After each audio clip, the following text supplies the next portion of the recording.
OTB AM. With Gillette. Get into your flow with the new Gillette Labs Razor with exfoliating bar. All right, you're very welcome along. It is OTB AM. It's Ger and Johnny with you through all the way until 10 o'clock this morning. If you've got anything you want to get off your chest, and there is plenty to get into, we'd love to hear from you. 087 085 918 180 is the WhatsApp number. Or, of course, you can leave a comment on the YouTube stream, or the hashtag is OTBAM. And OTBAM brought to you live each morning by Gillette Labs for an effortless finish to your day. Here's what's coming up between now and 10. We're going to get into the Gillette Labs performance ranking straight away. And we've got Alan Quinlan standing by. Anthony Moyles is going to join us in studio to look back at the football. We're going to focus on the Kerry Dublin game with him.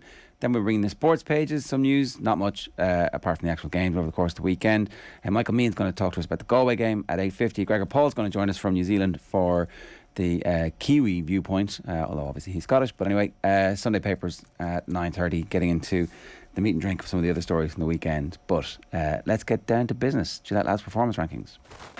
You know, that wasn't an All-Ireland winning performance. Probably should have won the game based on their second half performance. Is it a step too far to say it was the performance so far of the World Cup? Maybe not. OTB AM's performance rankings with Gillette. I'm scratching my head. That performances was just lacked that intensity. Oh, I don't know how this is going to go, Johnny. Give me an advanced preview. How are you going to perform in the performance rankings this week? Because I don't think you've actually done this bit before, have you? The performance rankings? Yeah. I think I have, yeah. There's a lot resting on your shoulders because it's easy to screw up. A lot of people have tried this and failed it. I'd nod to Colm, who's come up with the rankings here, and I think it's very hard to disagree, Ger. I think we've thrown Colm under the bus in case this is no good. Yeah, well, I think there's a very obvious place to start, and that's Hawkeye, isn't it? The red, yeah. So that's how they start. We start with the red, and then we go on to the amber, and then we go on to the green. And if anybody out there wants to have their viewpoint, we're on Instagram. Yeah, you're doing well so far. Yeah, I was at Croke Park on Saturday, and I was relatively kind of well positioned to judge Shane Walsh's score, and was pretty confident that it had gone over. But immediately, after the referee went to Hawkeye, because you think, okay, that's fine. I obviously got that wrong. I wasn't 100% sure, and you move on. Then the stream of WhatsApp messages start coming through on the phone. And what Hawkeye was wrong. It was like, this was something that it was very hard to get your head around. If Hawkeye is wrong, can you trust anything anymore, really? I mean, this is Hawkeye. This is not only football, but hurling, like a little sliotar going over the bar. And tennis. And debating these tiny little nuances where you think the technology not only got it wrong, but got it so badly wrong, and possibly got it wrong for the glass point as well, it would seem. Yeah. So it was one of these incidents of where you're not shown certain replays at a game, and I remember Rory O'Connor bringing this up before, and it was about some game in Croker where sometimes you're better off being at home. And this instance, you're better off being home, because we had no idea that this was going to be overturned and Galway were going to merge a point better off level, effectively, into the second half. And the PA guy at Croke Park has to give the announcement, like, oh, by the way, it's actually 4 points apiece, not 4 points to 3. And the place kind of went wild. And it was a psychological boost for Galway. But I mean, for the technology itself and for the GA's relationship with it, where does it go from here? I mean, this is catastrophic, really. It was an All-Ireland semi-final. Well, and then they didn't have it for Didn't use it for yesterday. And will they have it for the All-Ireland hurling final next week? I don't know. Like, it does reduce your level of confidence in life. Well, I'm not going that far. I'm not going that far. I'm not sure I can trust anything anymore. Like, I trust much more other parts of technology. Look, I don't know. I mean, we need it because the umpires tend, as a rule, not to be great. I think we can all agree on that. And I think Hawkeye's been brilliant. Like, and I think it actually adds to the drama. It's so quick as well. And I'm a fan of Hawkeye, and I've sympathy for umpires. It's not always possible to know exactly what the ball went over the bar or not. Top of the morning to you. Flack Hawk down is the headline. Hawkeye fiasco fury. Former GA president Sean Kelly wants payment stopped to Hawkeye operators after the Croker fiasco. Don't pay them if the service isn't working. Somebody said, I don't know, it's a significant amount of money per game. And obviously it costs a huge amount of money to set up the facility. And that's why we don't have it in every ground. But, like, if it's not going to work. What happened? I mean, how did it malfunction to the extent that, like, it was... I don't know. It was so clearly wrong. Like, it just made shit up. Can you ever trust it again? The robots are taking over and they're just making shit up. It's like, oh no, that point, no good. Oh, Maybe no, wait, the US wait. selection was Wait, rigged. I don't know. It was totally. I mean, look. But if it had been a close game, I mean, we could have had this horrible situation of having to go to a replay or something like that because of Hawkeye. But it was very strange, and it was $8,000 a game. $8,000 a game. That's whatever. I don't think that's much money to the GA. But where does the technology? Can you ever trust it again? Really, people will always be questioning Hawkeye now and going to the CCCC, bringing Hawkeye into disrepute. And as Porrick Joyce said, maybe it is human after all. Well, or not, it just doesn't really make any sense. What happened? I mean, we do need a serious inquiry here. But if this had happened in the 73rd minute, Derry go celebrating possibly, their first victory in a long time into an All-Ireland final or Galway, and it's like, no, Hawkeye got it wrong. What do we do? Well, were there loads of points in the Dublin Kerry game that weren't points? Like, there might have been. There were definitely a couple that I thought were, I think James McCarthy had one score that to me looked at least questionable, and who knows? It was a 1 point game. Yeah. At the end, there certainly people were thinking, because it looked a bit wide. But and I'm not picking sides here, but I'd say there probably were one or two. Like, it's very hard for an umpire. It's quite, I've always thought umpires are among the most underused kind of officials in sport, because they're generally kind of mates of the referee or whatever, and they do the job, but they're not spotting stuff that they could necessarily. No, and sometimes their positioning is terrible. Sometimes their positioning is terrible, but sometimes, like, when you look up and the ball's gone over the bar and it's pretty much gone over, and then you have the Dublin goalie like shaking the stick as well. I mean, it's not necessarily the easiest job in the world. No, all right. Hawkeye in the red. Hawkeye's definitely in the red. Okay, what's next? Next is Derry and Dublin. Yeah. This is just to follow on from that. I mean, obviously this is a red in a kind of a we have to put something here type red, because Derry and Dublin, it's not like Dublin disgraced themselves, but Desi's tenure looks, what happens from here, because it was a disappointing end to the championship. Derry, I thought Derry, brought football itself into disrepute at times on Saturday. It's hard to watch a game like that, even as a Galway fan, having been at Croke Park for the hurling a week before. I don't know. Well, it's not Derry's job to entertain you, especially you, the Galway fans. No, it's not. But people wouldn't. They should be annoying you. Like it's not this. The custodians of the game. This is the beautiful game is being ruined by these people. It's like no. But Derry's job is to gouge their way to a victory in that match. Derry's job is to get more than like 6 points in 70 minutes. They did fail. They failed at that. So they did, like they failed. I don't think they had the footballers, to be fair. But what you have now at a football game, even at an All Ireland semi-final, is that people spend much of the actual game chatting. They literally just talk, and they're like, what's the crack? Where are you going after the match? Because the ball has just gone over and back. There was a score even yesterday in the game that I think Ger Canning extolled the score. What a score after a build-up of 3 minutes and change.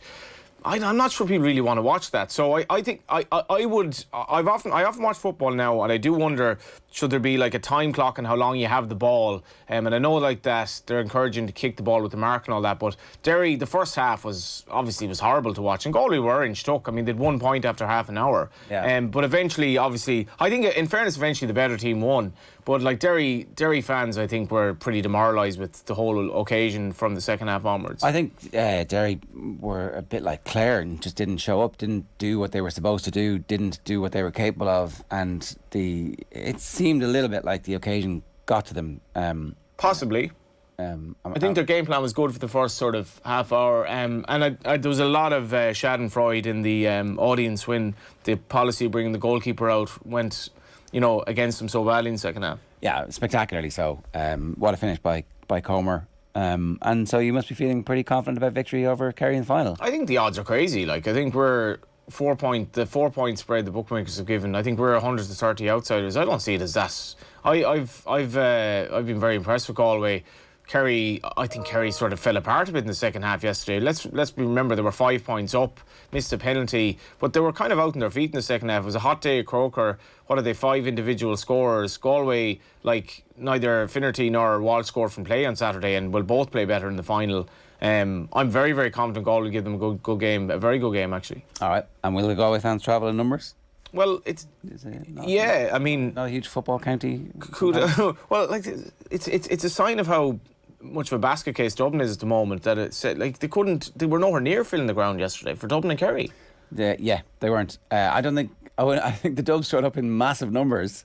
Like, I think a lot of Dublin fans realised that was an All-Ireland final for them, and the hill was full. I don't think there were that many Kerry people at the game yesterday. They seem to make a good bit of noise, but I would implore people who have friends from Kerry or Galway coming up potentially for the final to offer them a bed, because Dublin is insane at the moment and some people just cannot afford it, which is a bit sad for an All-Ireland final. Johnny has many beds and he's just offered them to any of the Galway people coming up. I presume you're not putting any Kerry people up.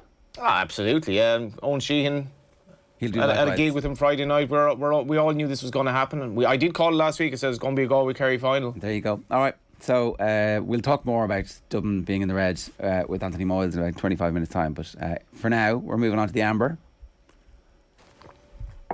This is where the buoy comes in. Morning, guys. Colin, how are you? I was waiting for the Johnny introduction there, but yeah, you got it.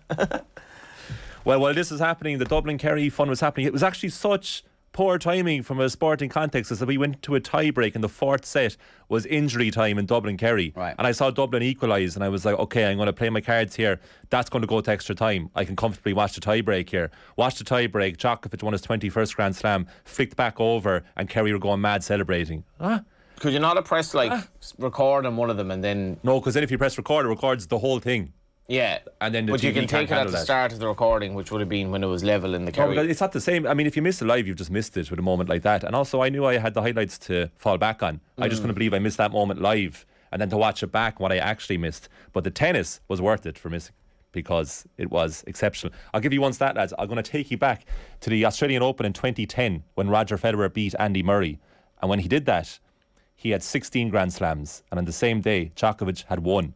And for the first time ever, Djokovic has gone ahead in Federer in the Grand Slam race. He has 21 Grand Slams to Federer's 20. Nadal is ahead with 22. And of course, the fascinating element of this, if it wasn't already interesting, is that Djokovic probably won't play a Grand Slam again until the French Open next year, because at the time of speaking, he won't be allowed to play at the US Open because of the vaccination stance, and he's technically deported from Australia for the next 3 years unless they change their tune there. So it could be the French Open next year again before Djokovic plays. But he's one behind Federer now in the all-time record for Wimbledon titles. He's levelled Pete Sampras on 7. It's 4 in a row for Djokovic.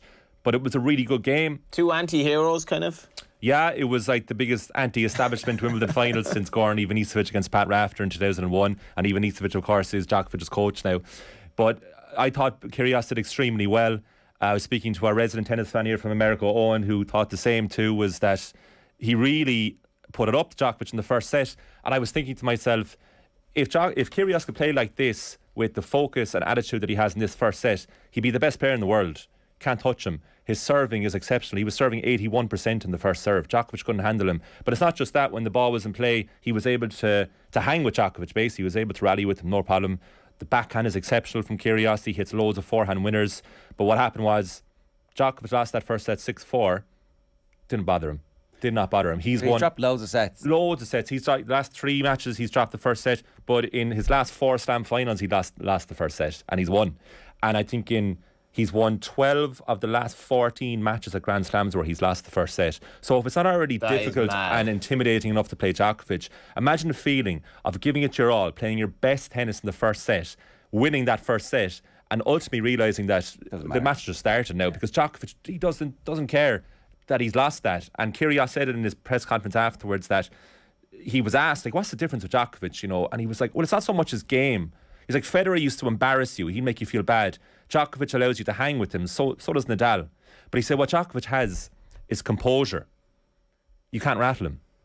You can go 2 sets up against Djokovic, which Stefanos Tsitsipas did in the 2021 French Open final, and Djokovic won the next 3 sets comfortably. You cannot do it. The only guy who was able to do it to him was Daniil Medvedev in last year's US Open final, where he won 4-4-4 when Djokovic was going for the calendar slam.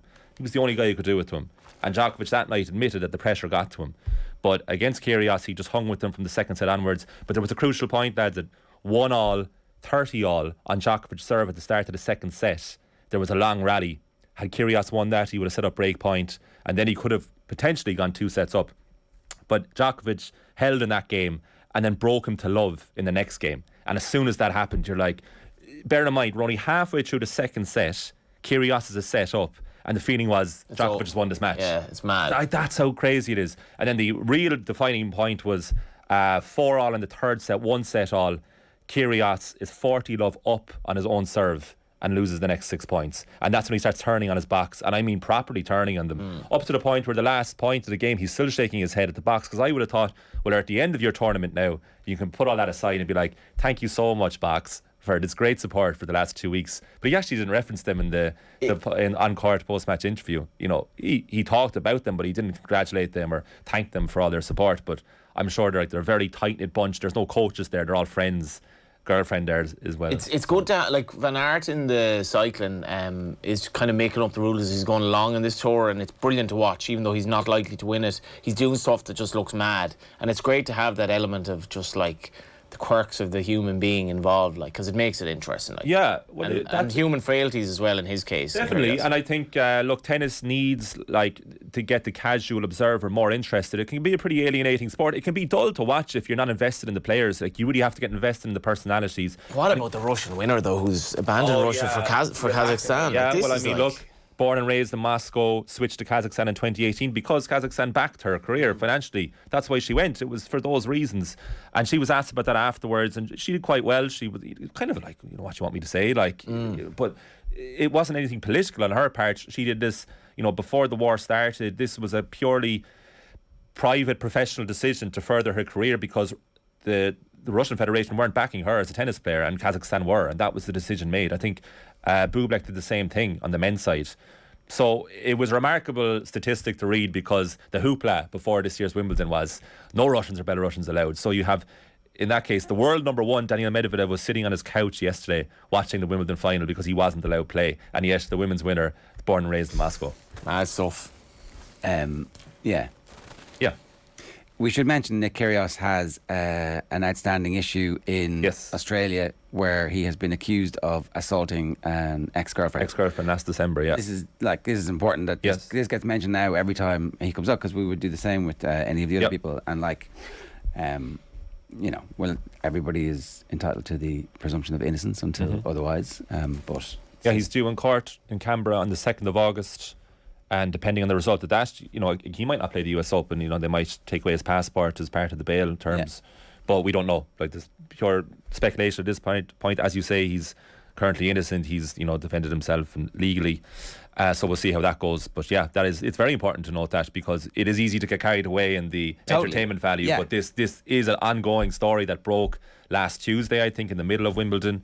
And so it really is important to mention that as well, especially to people who might not know about it, like that there is a court case coming up in his native Canberra on the 2nd of August. The English tabloids are having a great time because some of the royals and one of the kids, I don't know any of the names. Yeah, George, you know the names. You know the names. That's very curious of you to not know the names. I think you know the names.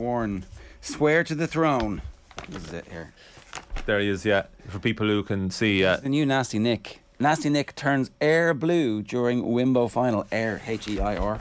You know, it was like 35 degrees plus, and they made the poor young fellow wear a suit. I mean, look. Do you know what I mean? There was a great point where Kyrgios was lambasting his own box, using every swear word he could, and then you could see in the background all just watching that. He was like, he's going to take that away like that kid. He's going to remember that. He was fined $4,000. He shouted up towards his girlfriend and sister, complaining about their apparent lack of support and saying, "Do you effing care at all?" Yeah. I mean, like... yeah, and at that point you could see the William and the family behind.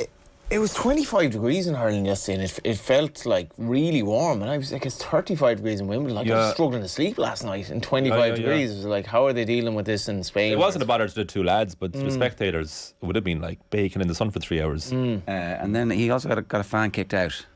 No, he tried to get a fan kicked out. Was that the one? I don't know if she was. The one who was sledging and he temporarily kicked had out. A pop at her. Yeah, so he was talking. She was talking to him between points, and then he said to the umpire, like she's had 100 beers. She said 700 beers, bro. And then it turned out one of the journalists did the research, and in the post-match press conference said it to him, was like, she actually only had 2 drinks and she was supporting you. And then he was like, so what? She was talking to me during the points. Polish lawyer Ania Palos, 32, had 1 Pimm's and 1 rosé. It's the temperature for me. I had no hat. I'm really sorry. He always says the crowd is against him. I wanted to show we were for him. I wanted to encourage him. And Curiosity, the umpire. Why is she still here? She's drunk out of her mind and speaking to me in the middle of a game. He's like, you know, I mean, come on. There was a protester as well who was removed, actually. And, what was he or she protesting against? I don't know what the protest was, because I think it was actually dealt with so quickly that the protester didn't get to send their message, which would be a disappointment for the protester. Afterwards, he was asked about that. Curiosity was like, did it distract you? He said, I noticed it, but it didn't distract me. It's a key difference. Probably one of them just stop oil lunatics. I don't know what they were protesting. Right. That's so Wimbledon in the. It was a good Wimbledon, though, I have to say. I think people enjoyed it. I think the highlight for me was actually the Kyrgios Tsitsipas match, which was just great fun last Saturday night. That was amazing. Yeah. But on the women's side too, it was a really good final. Anders Jabeur was a set up, should have won that, but Rebecca is a kind of worthy winner, and unfortunately the only thing she has to deal with now is the whole where she's from thing. But she was actually brilliant and a deserving winner, like, and really happy to have won too. It seemed. She didn't celebrate. There was no like. Yeah, but I don't. That's thrown at her a lot. But like that's ridiculous to throw that at her. Like, we're policing her celebrations. People react differently to things in life. Like, people are different. You know, like some people don't go mental. Djokovic didn't actually go that crazy yesterday. But no, she won and she like reacted like you win a first round match at Wimbledon. But people react. People are different. Like they are. Yeah, guilty. You know, they are different. So is Hawkeye. No rhythm. Yeah. Right. That was it. All right, good Enjoy, stuff. lads. What's in our green? That's you. So we're only at yellow here. Aren't No, that was Wimbledon. We just did it. We're in green. Come on. So I can't. I'm having colour problems here. Galway and Kerry. Yay. What's after that then? What's the Irish rugby? It's like the colour code. It looked green to me. There, it is green. It's a traffic light system. It goes red, amber, green. That's it. Galway and Kerry into the All Ireland final. I was minded to think back of 2001, Ger, when Pádraig Joyce scored, I think, 10 points against Meath. And lo and behold, he delivers us to the promised land for the first time, 21 years later, when Galway apparently were going to dominate Gaelic football for years to come at that time, and haven't been to an All Ireland final since, and didn't win a game in Croke Park for, I think, 16 years. And there was a lot of a feeling of pride in Croke Park on Saturday to see all these Galway jerseys. And I think Galway turned up in reasonable numbers. I mean, it's been a busy time if you're at the Armagh game, the Limerick game, then back up for the Derry game. And Pádraig Joyce to have led them, considering the legend that he was, a Gaelic footballer, and what a beautiful footballer, and to bring them back to a sort of more traditional style, married with a defensive style that the modern game necessitates, has been quite remarkable to watch. Probably haven't gotten a terribly bad draw. Like, got through Connacht, then Armagh and Derry. You wonder how strong Ulster football is at the moment. They avoid the big dogs, which has given them a realistic chance. Kerry are there. I think it was a performance you could pick some holes in yesterday. They kind of fell apart. I think physically they were shot in the second half, which is maybe understandable. Owen Sheehan took today off for fear that the second half might happen yesterday the way it did. But I wish I could publish the stream of messages that were coming through, and you know how downcast they were as the Dublin comeback happened. But then they get out of jail and maybe they forget it all, and maybe that's all you need. Like, yeah. The one thing that did strike me about Galway were the first team to win through the back door. Are they going to be the first team to win, having come through a penalty shootout as well? It's right there for them. It's right there. We're going to talk more detail about this. I think they've a very solid chance. I really do. Right. Okay. So they're in the green. Who else in the green? So Galway and Kerry, and then Irish Rugby, who I think there was a game on Saturday morning. There was. We're going to talk about that right now. That is this week's Gillette Labs Performance Rankings. Alan Quinlan standing by. We'll talk to him next. OTB AM's Performance Rankings with Gillette. Right. Alan Quinlan, good morning to you. Morning, lads. How are you? Was it Johnny who was giving you grief for like saying you can see a way that Ireland are going to be able to win? Then last week it was somebody. No, because he said I can't see them winning, but then he said I can see them winning. Yeah, and he was right. Turns out. I had that feeling beforehand that it was going to be better. Having watched some of the trainings, sometimes it counts for nothing, you know. But body language, sound bites, and press conferences, and probably the player in me thinking, yeah, they're going to respond here and do something a bit better, fix the wrongs that they had the week before. So I just had a feeling they'd be a lot better, and I was kind of going with the line that if they're in the second half, it's not kind of they're not down a big score. A little bit of doubt may set into the New Zealand players, and Ireland will grow in confidence, but they started the game magnificently, didn't they? So you've analysed the game for us already on Saturday. I'm very interested in the aftermath, and so after that, you probably got a chance to talk to some of them. What were they saying? Because Tyke Byrne is in the papers today saying that Paul O'Connell got the locks together and was like, you all don't have a clue how big this is. You don't really fully understand what you've just done. Because he played 9 times, I think, against the All Blacks and never got within a sniff, some sniffs of nearly winning. But he's like, you've just done it twice. This is incredible. So he's the world's most enthusiastic man when things are going well. What was he like afterwards?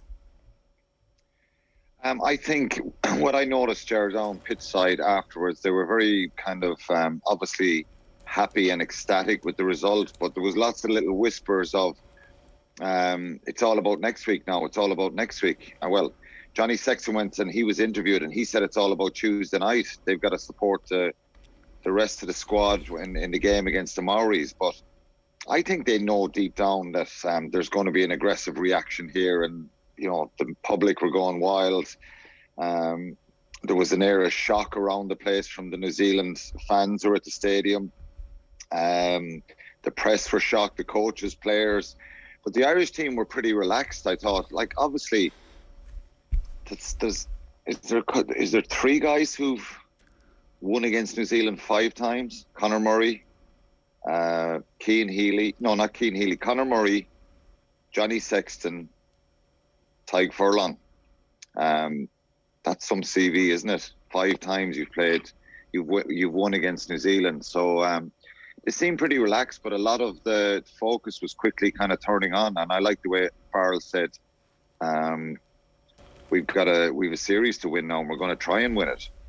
The easy thing here, Ger, would be, well, pats on the back, fantastic, we've got that historic win, and does it really matter about next week? But I love the desire and the attitude of them.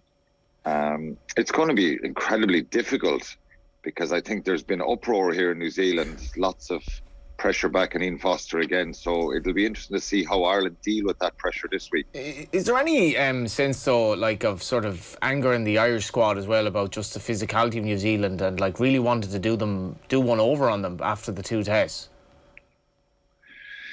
I think there was a bit of anger internally last week with some of the decisions that went against them in the first test. That was mainly around their clean-outs past the breakdown, Johnny. They were tackling Irish players without the ball, basically, as they went over the rucks. They got penalised for that this week on at least 2 or 3 occasions by Jaco Piper. So that suggests that Ireland highlighted this to the referees. Jaco Piper and his team of officials this week, so they watched out for it. Every team kind of does that in rugby, and it's usually kept behind closed doors, bar what happened with Rassie Erasmus last year. He went public with that. But it happens after every game. New Zealand will be sending clips to Wayne Barnes and World Rugby this week that they're not happy with this, that and the other thing that Ireland did, trying to find ways to influence the referee. So it's kind of role reversal from one week to the second week. New Zealand's discipline was terrible. It was really, erratic. And I think for them not to have learned, and because I think that would have been said back to them that there was some issues around their clean-outs, for them not to have learned that and to do the same stuff again in the second test, I think they'll get away with it, was probably naive of them. That's an area that they got to fix. Their overall discipline was poor. But I think for Ireland, again, Johnny, some of these players will have played. It happened in Chicago, back to Dublin. It happened in, the aggressive reaction there back in that game a number of years ago. We saw what happened at the World Cup after we beat them in November in 2018. What happened in the World Cup, their reaction. So they're going to be very, very physical on Saturday night. But I think this team, and I was chatting to Donal Lennon about this, and we both came to this conclusion, without getting carried away. Now I have to be careful but it's an incredible achievement, and they're a bloody good team. They're actually a strong, mentally powerful side who can do. You were able to do this, to respond from the week before in a really hostile environment, because the crowd were pretty nasty on Saturday night at the game as well. And bounce back from what happened in Eden Park the week before and get a performance. But the interesting thing, how will they deal with next week? The inevitable kind of aggressive reaction. I think I hope they're ready for it. I think they'll know about it, and they'll be trying to back themselves to play and be accurate themselves again. Talk to us about that crowd and just how nasty it got. There's some reports online of Irish fans getting a bit of hassle. Yeah, I spoke to some fans afterwards. There's a tour group here with Rugby Travel Ireland, and I met some of the supporters afterwards and was talking to them, and they were a bit shocked by the reaction, some of the abuse they received during the game, and the reaction when Ireland won the game at the end. I know there was a lot of booing when Johnny Sexton was taking penalties. I wouldn't put much heat in that. That happens all over the world. But I think a little bit of nastiness from a minority, I would say. And there's older people on the trip here and older supporters. Some of the parents were abused, and a few times stewards had to come in and remove people. Really? Just a very minority group, I'd say. They just, I suppose, got a little bit nasty, had too much drink on board, stuff like that. But there was definitely a few incidents where some of the Irish supporters were a little bit shocked about what was happening around them. But again, I've loads of great friends in New Zealand. The welcome we've got since the start here has been fantastic. So I don't want to tarnish New Zealand or their supporters, but there's certainly a minority who probably think, well, you've no right to win here, and they just didn't behave too well on Saturday night. And again, a small minority, so I don't want to kind of go too hard on that, but there was definitely a bit of nastiness there around from the crowd on Saturday night. My understanding was like the Kiwi-Irish relationship would have been very good. It is, I think, but I think, look, there's some, it's like everywhere. I don't know. I just thought, well, when New Zealand play in Dublin, I think they're very well respected and welcomed, and it doesn't really happen. But look, again, it's a minority, because I don't want to make a big thing out of it, but I just thought I was a bit shocked by some of the supporters who came back to the same hotel that I was in. They were kind of a little bit, there was definitely one or two incidents where the stewards had to come in and remove people from, they were quite abusive and nasty, and there was a lot of vocabulary, not so nice vocabulary being used around. And like, some of that abuse was being directly aimed at the fans. It wasn't kind of going out in the field to the referee or anything. It was being aimed at Irish fans, which was a bit upsetting, because some of them, as I said, were parents. It's not a big thing. You know, the welcome we've got in New Zealand here has been fantastic, but they don't like getting beaten, really. And I think a small minority reacted nastily on Saturday night.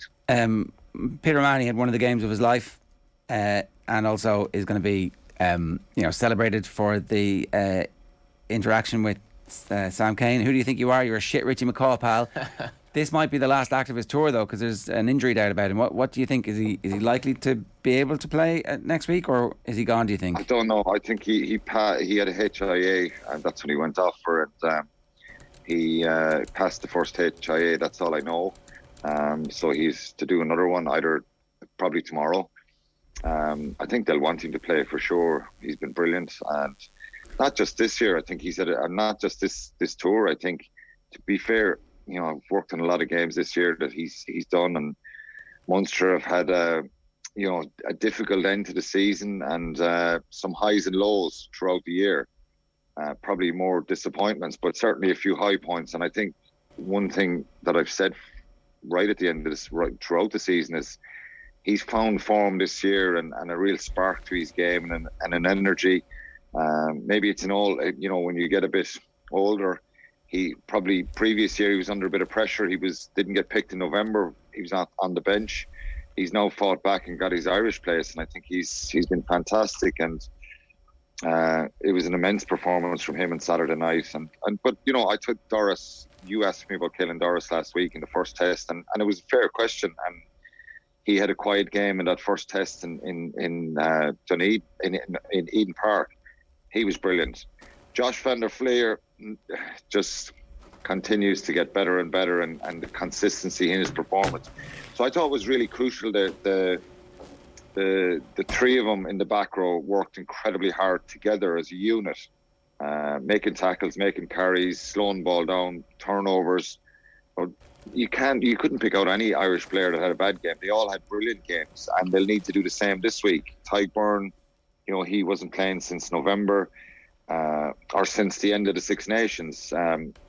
Started last week, and this week he had some brilliant carries as well. I thought James Ryan was brilliant as well.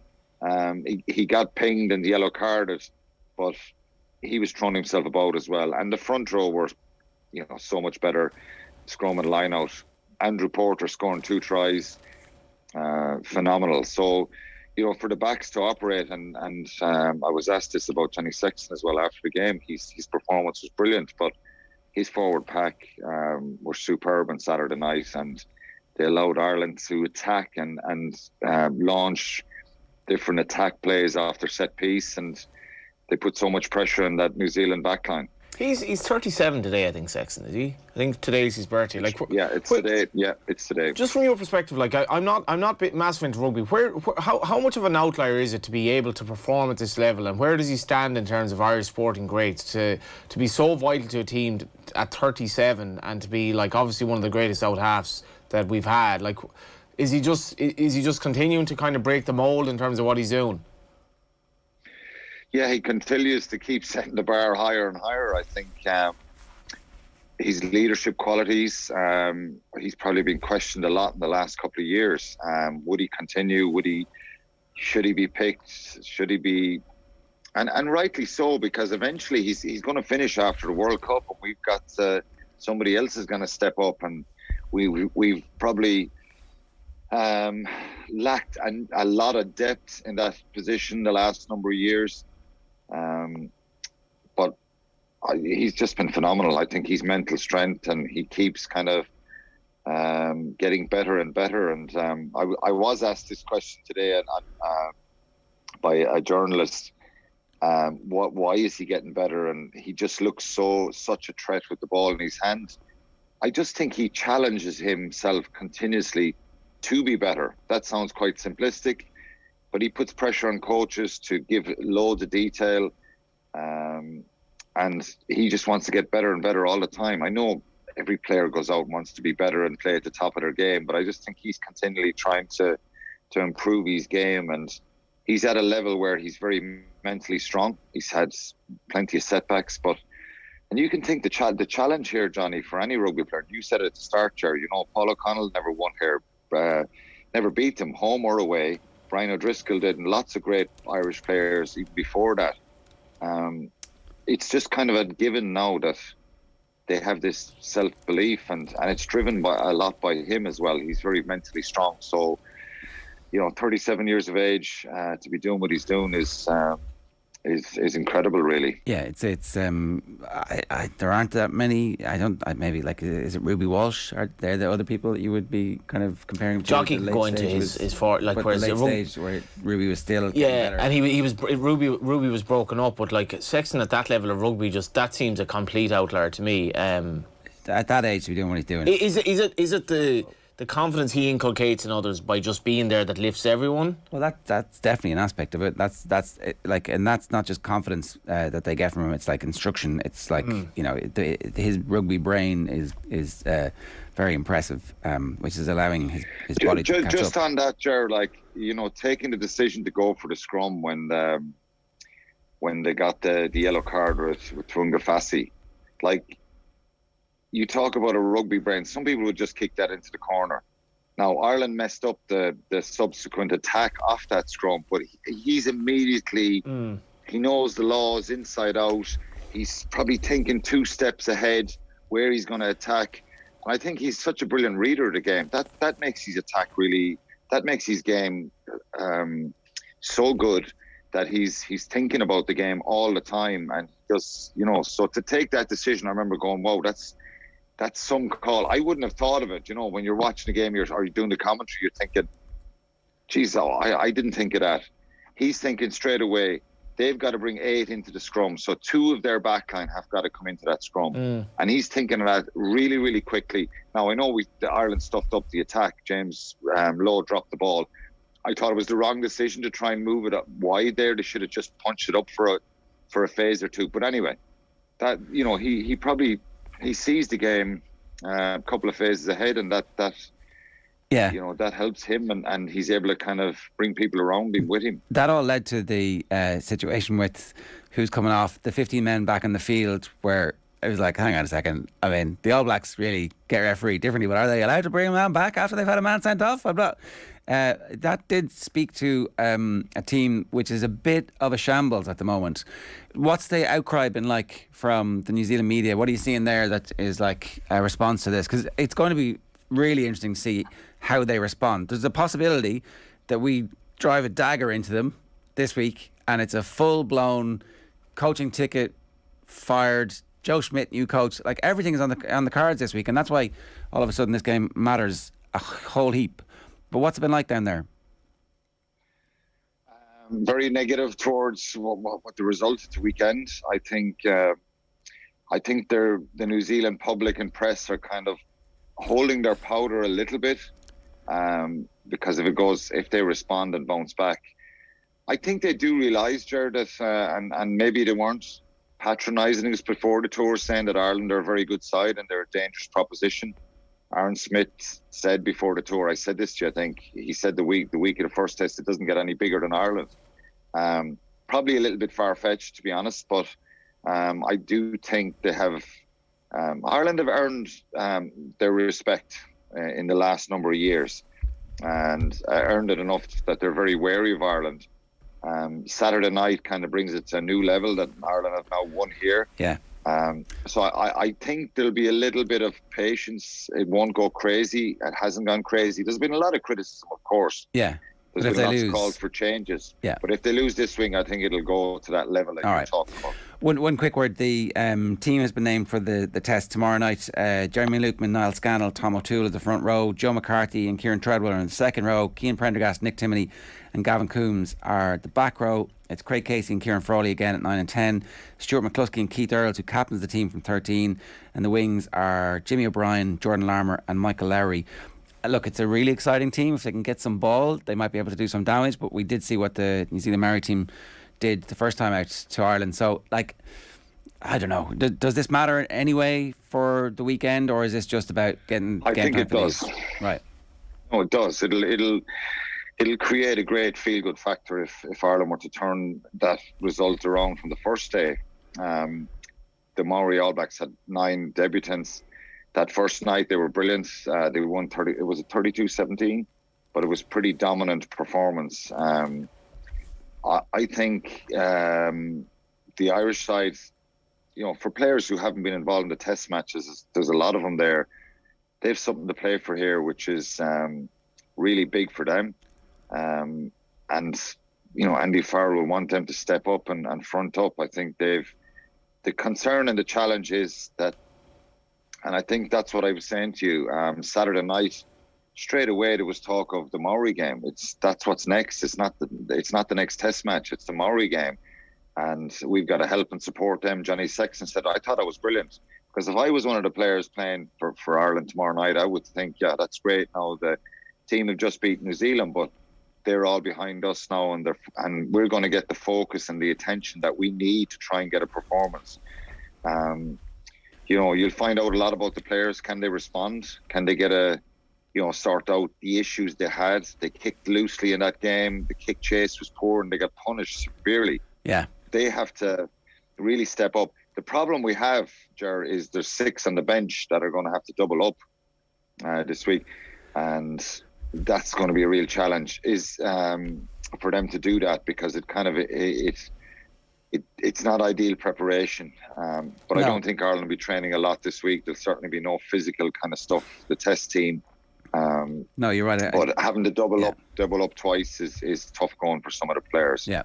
Okay, we'll leave it there for now. Alan, talk to you again later on in the week. Thanks a million. Cheers. Cheers, lads. The rest of that bench, by the way, Rob Herring, Ed Byrne, Finlay Beelum, Ryan Baird, Jack Conan, Conor Murray, Joey Carberry and Mac Hansen. You would hope that not too much game time for Mac Hansen, because he's going to be needed next weekend as well. Right, OTB AM brought to you live each morning by Gillette Labs for an effortless finish to your day. It's All Ireland Hurling final week though. And we have 4 priceless tickets to give away on the show this week. It's all with thanks to Bord Gáis Energy. 2022 marks the 6th year of Bord Gáis Energy's sponsorship of the GAA Hurling All-Ireland Senior Championship.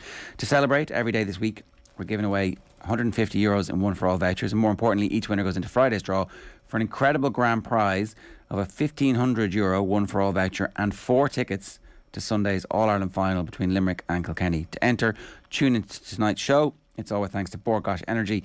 You can search hashtag Gift of the Gab for more. Up next, Anthony Moyles in studio. First, here's James O'Donoghue talking about that Sean O'Shea point yesterday in Croke Park. Back after the ad break. But James is right. I mean, I know you probably were as well. I was in Thurles 22 years ago, and for Maurice Fitz's point, and one of the most iconic, not just for Kerry, one of the most iconic GAA scores of all time. I think Sean O'Shea scored there. I was happy enough for him to actually take it. I was like, he's 55 yards out. There's a really stiff breeze. We could see that into Hill 16. He probably has another 15 yards on it. It is, in the circumstances, 12 years ago we were here and Stephen Cluxton hit it free into that goal in a similar situation to break the duck, I suppose, and win Dublin's first All-Ireland.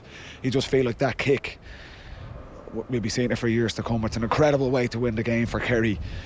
They've probably got away with it in the end, having been probably the much better team, certainly in the first half, but you can't understate what a massive win that is mentally for Kerry to come into the All-Ireland final as favourites in 2 weeks' time. And as you said, for Shawnee, what a massive kick. I spoke to Jack O'Connor there and he said that he didn't think he was going to score it. But I don't think many people did. As you said, 55 metres out, and it's a tricky wind. It's not straightforward, so he really had to judge that well. And as you said, we're going to be talking about this for years to come. Yeah. Well, Paddy, in fairness, you were saying, leave him at it, leave him throw a leg at it. And because there had been loads of wides into that goal, into the Hill goal. Dublin in the first half missed 4, Kilkenny missed 1, Fenton missed 1, Costello, and kind of easy scores. Same with Kerry in the second half. Spillane missed 1, Clifford missed 1 in there. So when Shawnee puts it down that far out, you're thinking he has to deal with a couple of crosswinds, and to hit it, if you see the angle from behind the goal, he started it miles out and just whipped it in, and you can see Comerford's inside in the goal shaking the post trying to get it to hit the post. Desperate times, yeah, for desperate measures. We were saying inside we thought that they were going to get someone hoisted up to try and catch it, but it was so far over the bar. Even though he launched it from yards, he sent it over from 6 metres outside the 45, and he sent it with 15 yards to spare. So it's an absolutely unbelievable score, and you have to remember as well, on tired legs. And if you look at the GPS stats, right, how much a player is running the game, Shawnee is always the top of the charts for Kerry. He runs himself into the ground, so to have the strength in the legs to kick it over in the last kick, unbelievable. OTB AM. This is OTB Sports Radio. The football pod on OTB Sports. I think that Kerry team is settled, so I think that they're in a good position to just give it a rattle. And the best thing about Dublin, all through their great period, was the fact that they had these characters, Paddy included, the Brogans, that when it came to the big moments, the boys stood up and embraced the ground shaking in Croke Park and went at it harder. The football pod is available every Tuesday, exclusively on the OTB Sports app. Things that put people off on a first date. Showing up late and getting your name wrong? Always a great start. Looking at their phone more than you? Hello? Someone who only talks about themselves. Oh, really? God, aren't you great? Look, no one said dating is perfect, but at GoDating.ie, we promise we'll always try and find your perfect match. Because somewhere out there, there's someone for you. And GoDating.ie will help you find them. Yes, even you, socks and sandals guy. Go on, go for it with GoDating.ie. OTB AM. With Gillette. Get into your flow with the new Gillette Labs Razor with exfoliating bar. 19 minutes past 8. Hello to all our YouTube watchers this morning. Apologies, we were a bit late, but you're there now. Give us your comments, and we'll go back to rugby a little bit later on. We're going to go to New Zealand to Gregor Paul to talk to him. Alan Quinlan's already been on, so you'll get the podcast for that a little bit later. But Anthony Moyles is with us in studio. Anthony, good morning to you. They're here for the important part. Exactly. We put the money in the machine. Yeah, exactly. We got the old mouse back on the treadmill. Johnny was complaining in the ad break there about the Derry Galway game. In response to what Andy was actually saying. I never said a word, Johnny. We're going to talk with Michael Meehan about that a little bit later on. So let's focus for now on Kerry Dublin. Kerry nearly choked. Is that what happened? Did they get in their own heads? Because in that first half they were killing Dublin, and if the penalty goes in, I think it could be a 10-15 point hammering. Yeah, I don't think it'd be that, but I think if the penalty goes in, yeah, they're able to manage the game a little bit better. Like they were 6 up at one stage, and you're kind of thinking to yourself, okay, I know the wind was a bit of a factor. Clifford had a number of shots which kind of could have sneaked over, and they were probably thinking for every 2 that Dublin get, we just need to get 1. You know, we just need to keep the scoreboard ticking, and they missed those, and they missed a couple of them, and. My biggest worry for Kerry is, and it's funny, you know, people talk about it being a 25-man kind of panel and definitely a 20-man game, and it most certainly is. And again, over the weekend, I didn't see anyone really bringing someone off the bench that made a massive, massive difference to the game. Like, actually, Paddy Small had the biggest influence, I really feel, because he came on and he gave Dublin something completely different. He gave them a lot of physicality in the full forward line, kind of a la O'Callaghan.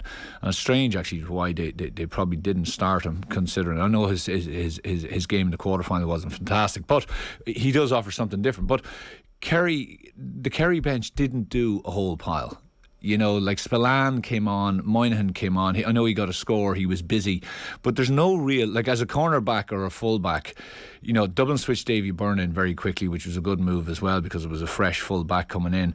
But they didn't set the world alight. Like Spillane, I think, got off 1 shot, maybe 2, missed both. You know, Clifford was struggling at the time at that stage. Paddy Clifford was probably a little bit spent. They were definitely spent around the middle. They didn't choke. It was more they were spent. I think it was. It was warm. And they weren't in the heat of battle like that all year, and they were physically wrecked. Like, I don't think they choked. I think they were actually physically and mentally, they were a bit wrecked by the end. Yeah, and they were probably caught a little bit in trying to manage it. Like, if you have a target, in other words, if you're Dublin and you're chasing down the target, it's a lot easier, you know, and then you get a score, and then you have fellas piling forward, and you just get that enthusiasm and that motivation and that kind of intensity up. But whereas you're Kerry, you're caught between that rock and a hard place of, do we push on and keep tagging on, or do we kind of try to control it at times? And again, Kerry aren't the type of team, we spoke about this about Galway are not the type of team either who can control games. Their DNA says go for it, kick scores, keep rattling at it, and Kerry, I think, get caught in that a little bit as well, because at times Dublin put a massive press on them, and Dublin did pressure them big time,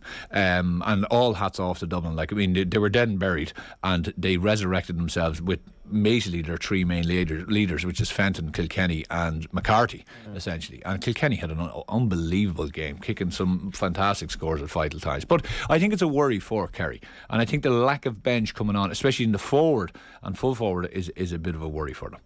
Ray Orr says another day and that Costello goal would have been the talk of the game, but it's probably not even in the top 3 talking points. It was a sensational finish. Sensational finish, especially after the first half he had, because, like, I mean, I said to myself, I don't think he's going to come out at the start of the second half. He was quite poor. He couldn't really get onto the ball, made 1 or 2 really bad decisions, gave a terrible hand pass away, and you're kind of saying, of the forwards, Dublin need to do something here at half time to get this thing G'd up a bit. And I felt if they were going to win this year, that Costello would have to be a Footballer of the Year contender, and that was the game for it to happen in the first half. But in the first half, none of them played well. But you know what, Ger, he wasn't far off Footballer of the Year coming into this game. Like, I mean, he has had a pretty sensational year, but of course Tom O'Sullivan just went on to him, and like that's if you ever want a fella who's going to wreck your Footballer of the Year, he's going to do it. Well, he should be in the conversation for it, right? Oh, absolutely. Like, he came up, kicked an unbelievable score. Yeah. But if you watch him, if you watch the game back, just watch his man marking off Costello. Like, literally, he does it so well. He some guys mark you. You know, they do a man marking job on you, and they're all over you and they're grabbing you, and they're kind of. But what happens is they nearly get too close to you. So what happens is you're able to grab them and you're actually able to wrestle them out of the way, and then you're gone. O'Sullivan always leaves a gap because he realises he has the pace to actually get you when he needs to, and then instantly, as Kerry win the ball, he's gone. Yeah, he's gone. So, like, I mean, Costello spent a fair bit of time. To be fair to him, he did it, but he was chasing up and down the field. So it is a massive thing to have for them. But, you know, again, the Kerry full back line and that Kerry central kind of area with Morley inside was very, very solid. And only a couple of times did it get breached, and kind of where you thought there was a little bit of panic in there. But again, as I said, I think I think if O'Callaghan is fit, it's a different game, of course, right? And there are ifs, buts and injuries, and we've spoken about this before. But I think what it does is it tips the hat to Comer, right, in that physical player at full forward. You know, can they handle... Like, Kelly's not a big man. Kelly used to play half forward for Galway, you know, and then he kind of came into the habit. He's not a big three. He's a guy who makes those lung bursting runs, but as a physical, you know, an individual, a kind of bear on the square, he's not that. And, you know, so what you have is you have Comer.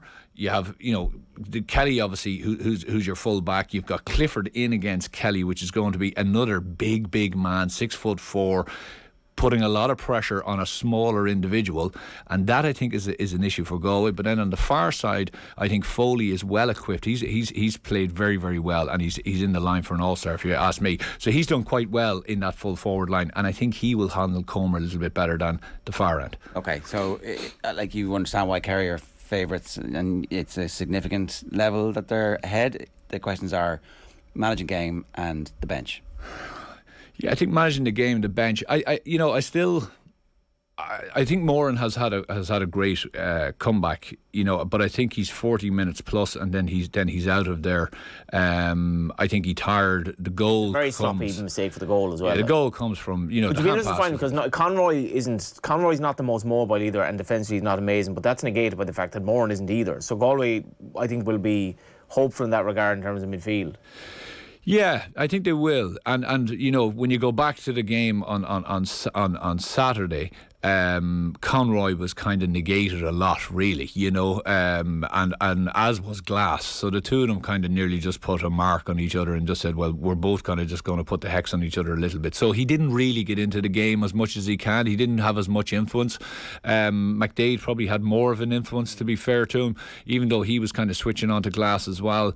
But I think their engine room is fine. O'Connor will be fine. Barry came on and did quite a good job yesterday because he hasn't really got much game time. I think they're okay around there with Spillane and stuff. It's more that inside forward line. You know, when I start to look at the matchups, and I know we can get into this closer to the time, but the Paddy Clifford matchup was going to be essential. And Dublin they did quite a good job on that yesterday, I felt. So the Con, if Con changes the game so much, what do you do in a scenario like this? Because I did feel like if in previous years what Dublin would have done was they would have had a backup plan, and they would have the backup plan in gestation for a long period of time. If scenario A happens where Con is injured, and his injury profile, you know, because he's a very abrasive player, he does get injured and he does pick up knocks, so it's not like it's a complete shock.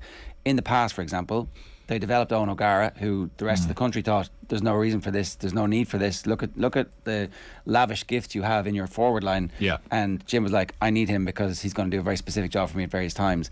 They couldn't do that this year. They didn't get somebody like they didn't. For all that happened in the absence in the league, when Con wasn't there, they didn't have a backup plan. And in the first half, they looked pedestrian. Kerry seemed very happy to give them the ball, knowing, okay, you're going to shoot. Those shots are going to be 40, 60, and actually it ended up being like load of wides that drained the life out of the crowd in particular, and gave Kerry that very manageable lead that they had. It's funny, like I think they had 6 wides to, you know, Kerry 1 or 2 in that first half, and a lot of them were, as you say, just kind of, you know, just eking past the post, and you're kind of going, and you could feel the enthusiasm, as you say, and the energy out of the crowd and out of the players going down.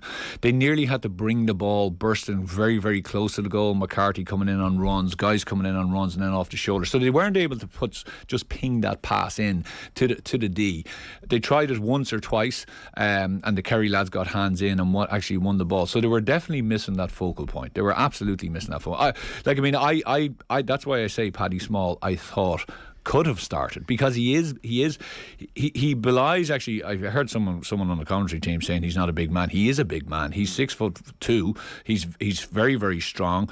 He's predominantly left-footed, so he gives you that something a little bit different in there, and he's well able to win a ball. And I thought he did cause issues. He caused issues for that Kerry defence when he came in, because he's different and he is quite a power runner. He steps and comes inside you, and he has like, the one thing about O'Callaghan and why he's such a nightmare to mark is He wins the ball, that's number one. So as a defender, some fellas like to ship it off and you kind of say, okay, well, I'm not going to get shown up. Someone else is here. But he won the ball. He will win the ball and will take you on every single time. Yeah. Now, that for you as a defender is the winning of the ball.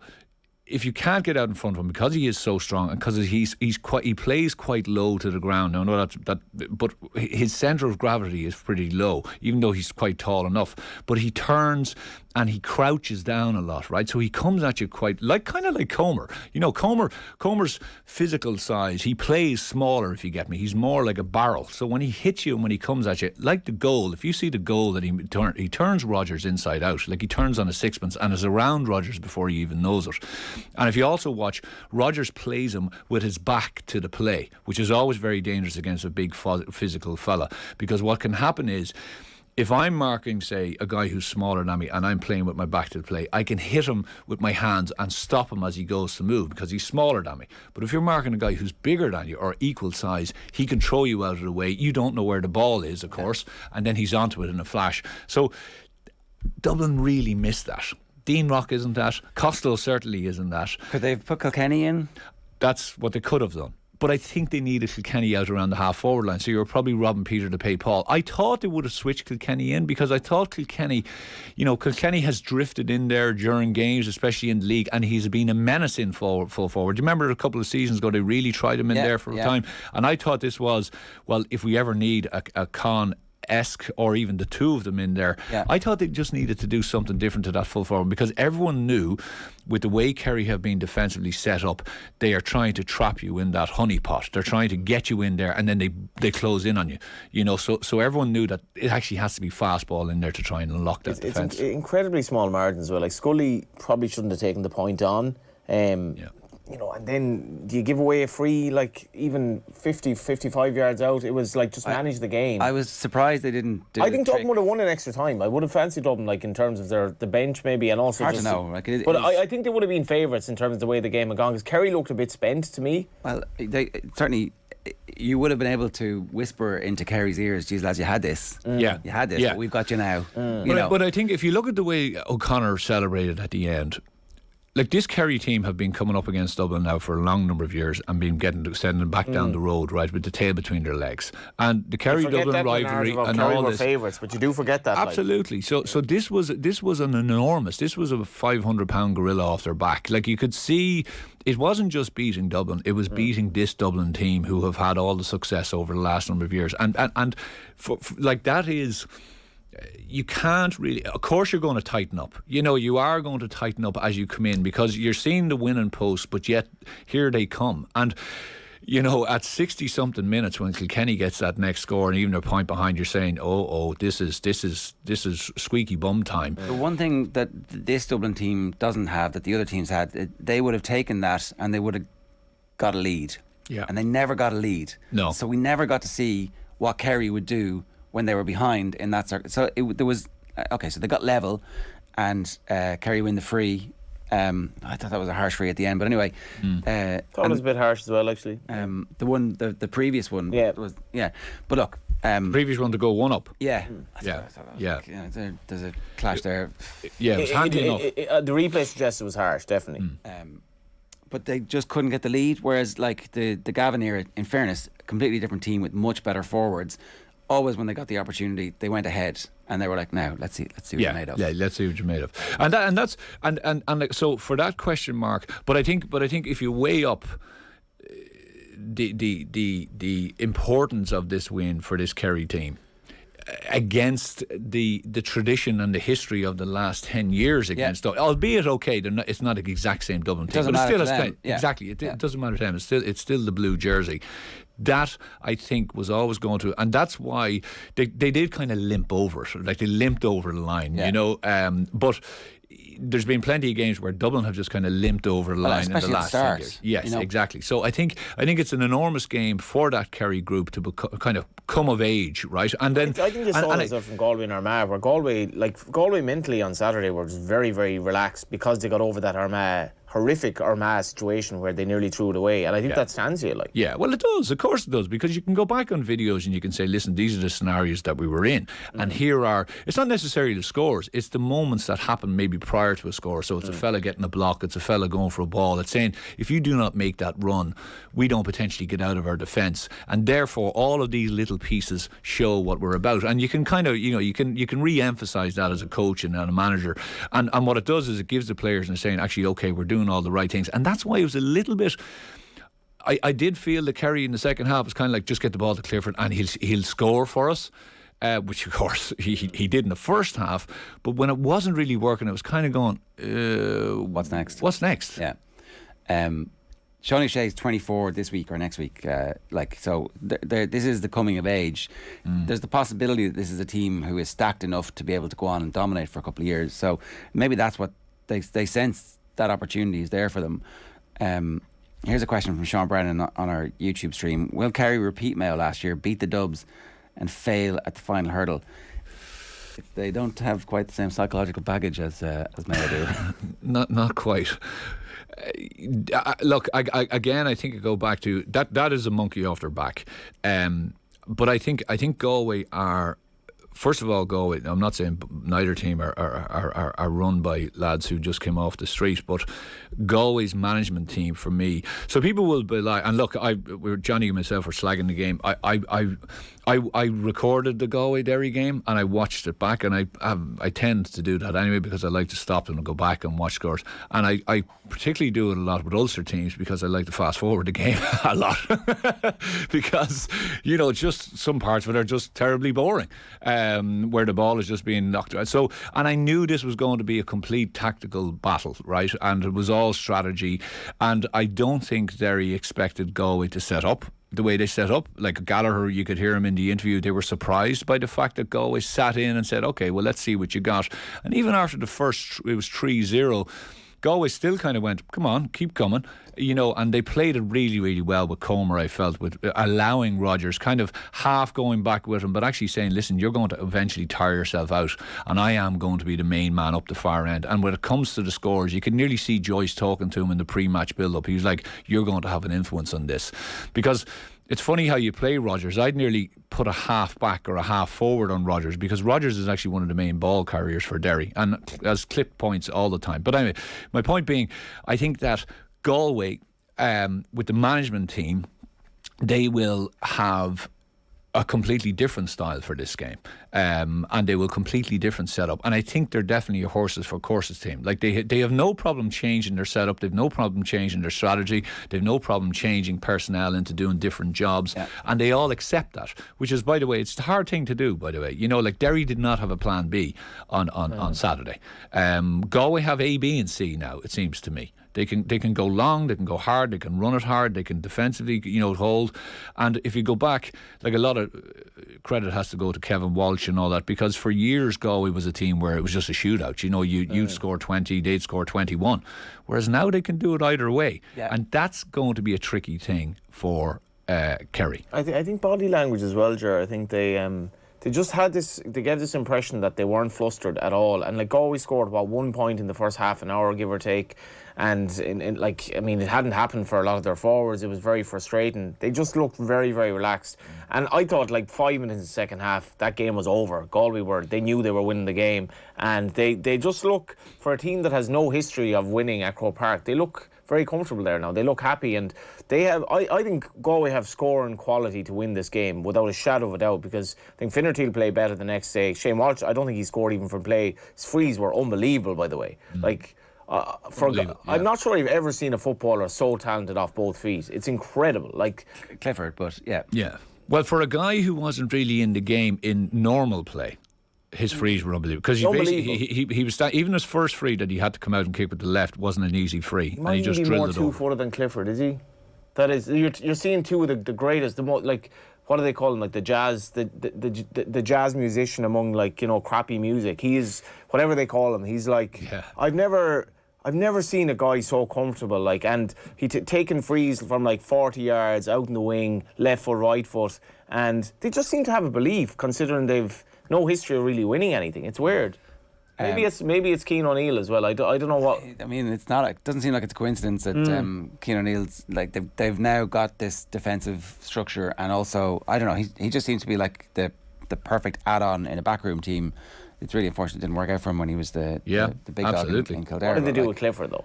I don't know what no one knows what to do with Clifford in the first half, but in the second half, like Michael Fitzsimons broke even. He broke even. I think, I'm not sure how much the wind was. The wind was a factor, but I'm not sure how much of a factor it was. He certainly seemed to be... Does the wind explain the bad wides happening at the same end? In the first half, yeah. Dublin went... some of the kicks just tailed off. But what it does is it restricts, obviously, the area that you can kick from. So normally you're kicking from 40, 45 metres, which Clifford would be on the turn. Now he's thinking, actually, I can't do that. I need to come into about 30, 35. So therefore, he's making his run closer to goal. He's starting his run closer to goal. The ball in. It does have an impact. It does have an impact. But... what to do with him is the question. Like, will Galway... I think Galway will have a kind of a welcoming party for him. In other words, I don't think they'll just have Kelly on him. Silk is a very, very good cornerback and did an unbelievable job.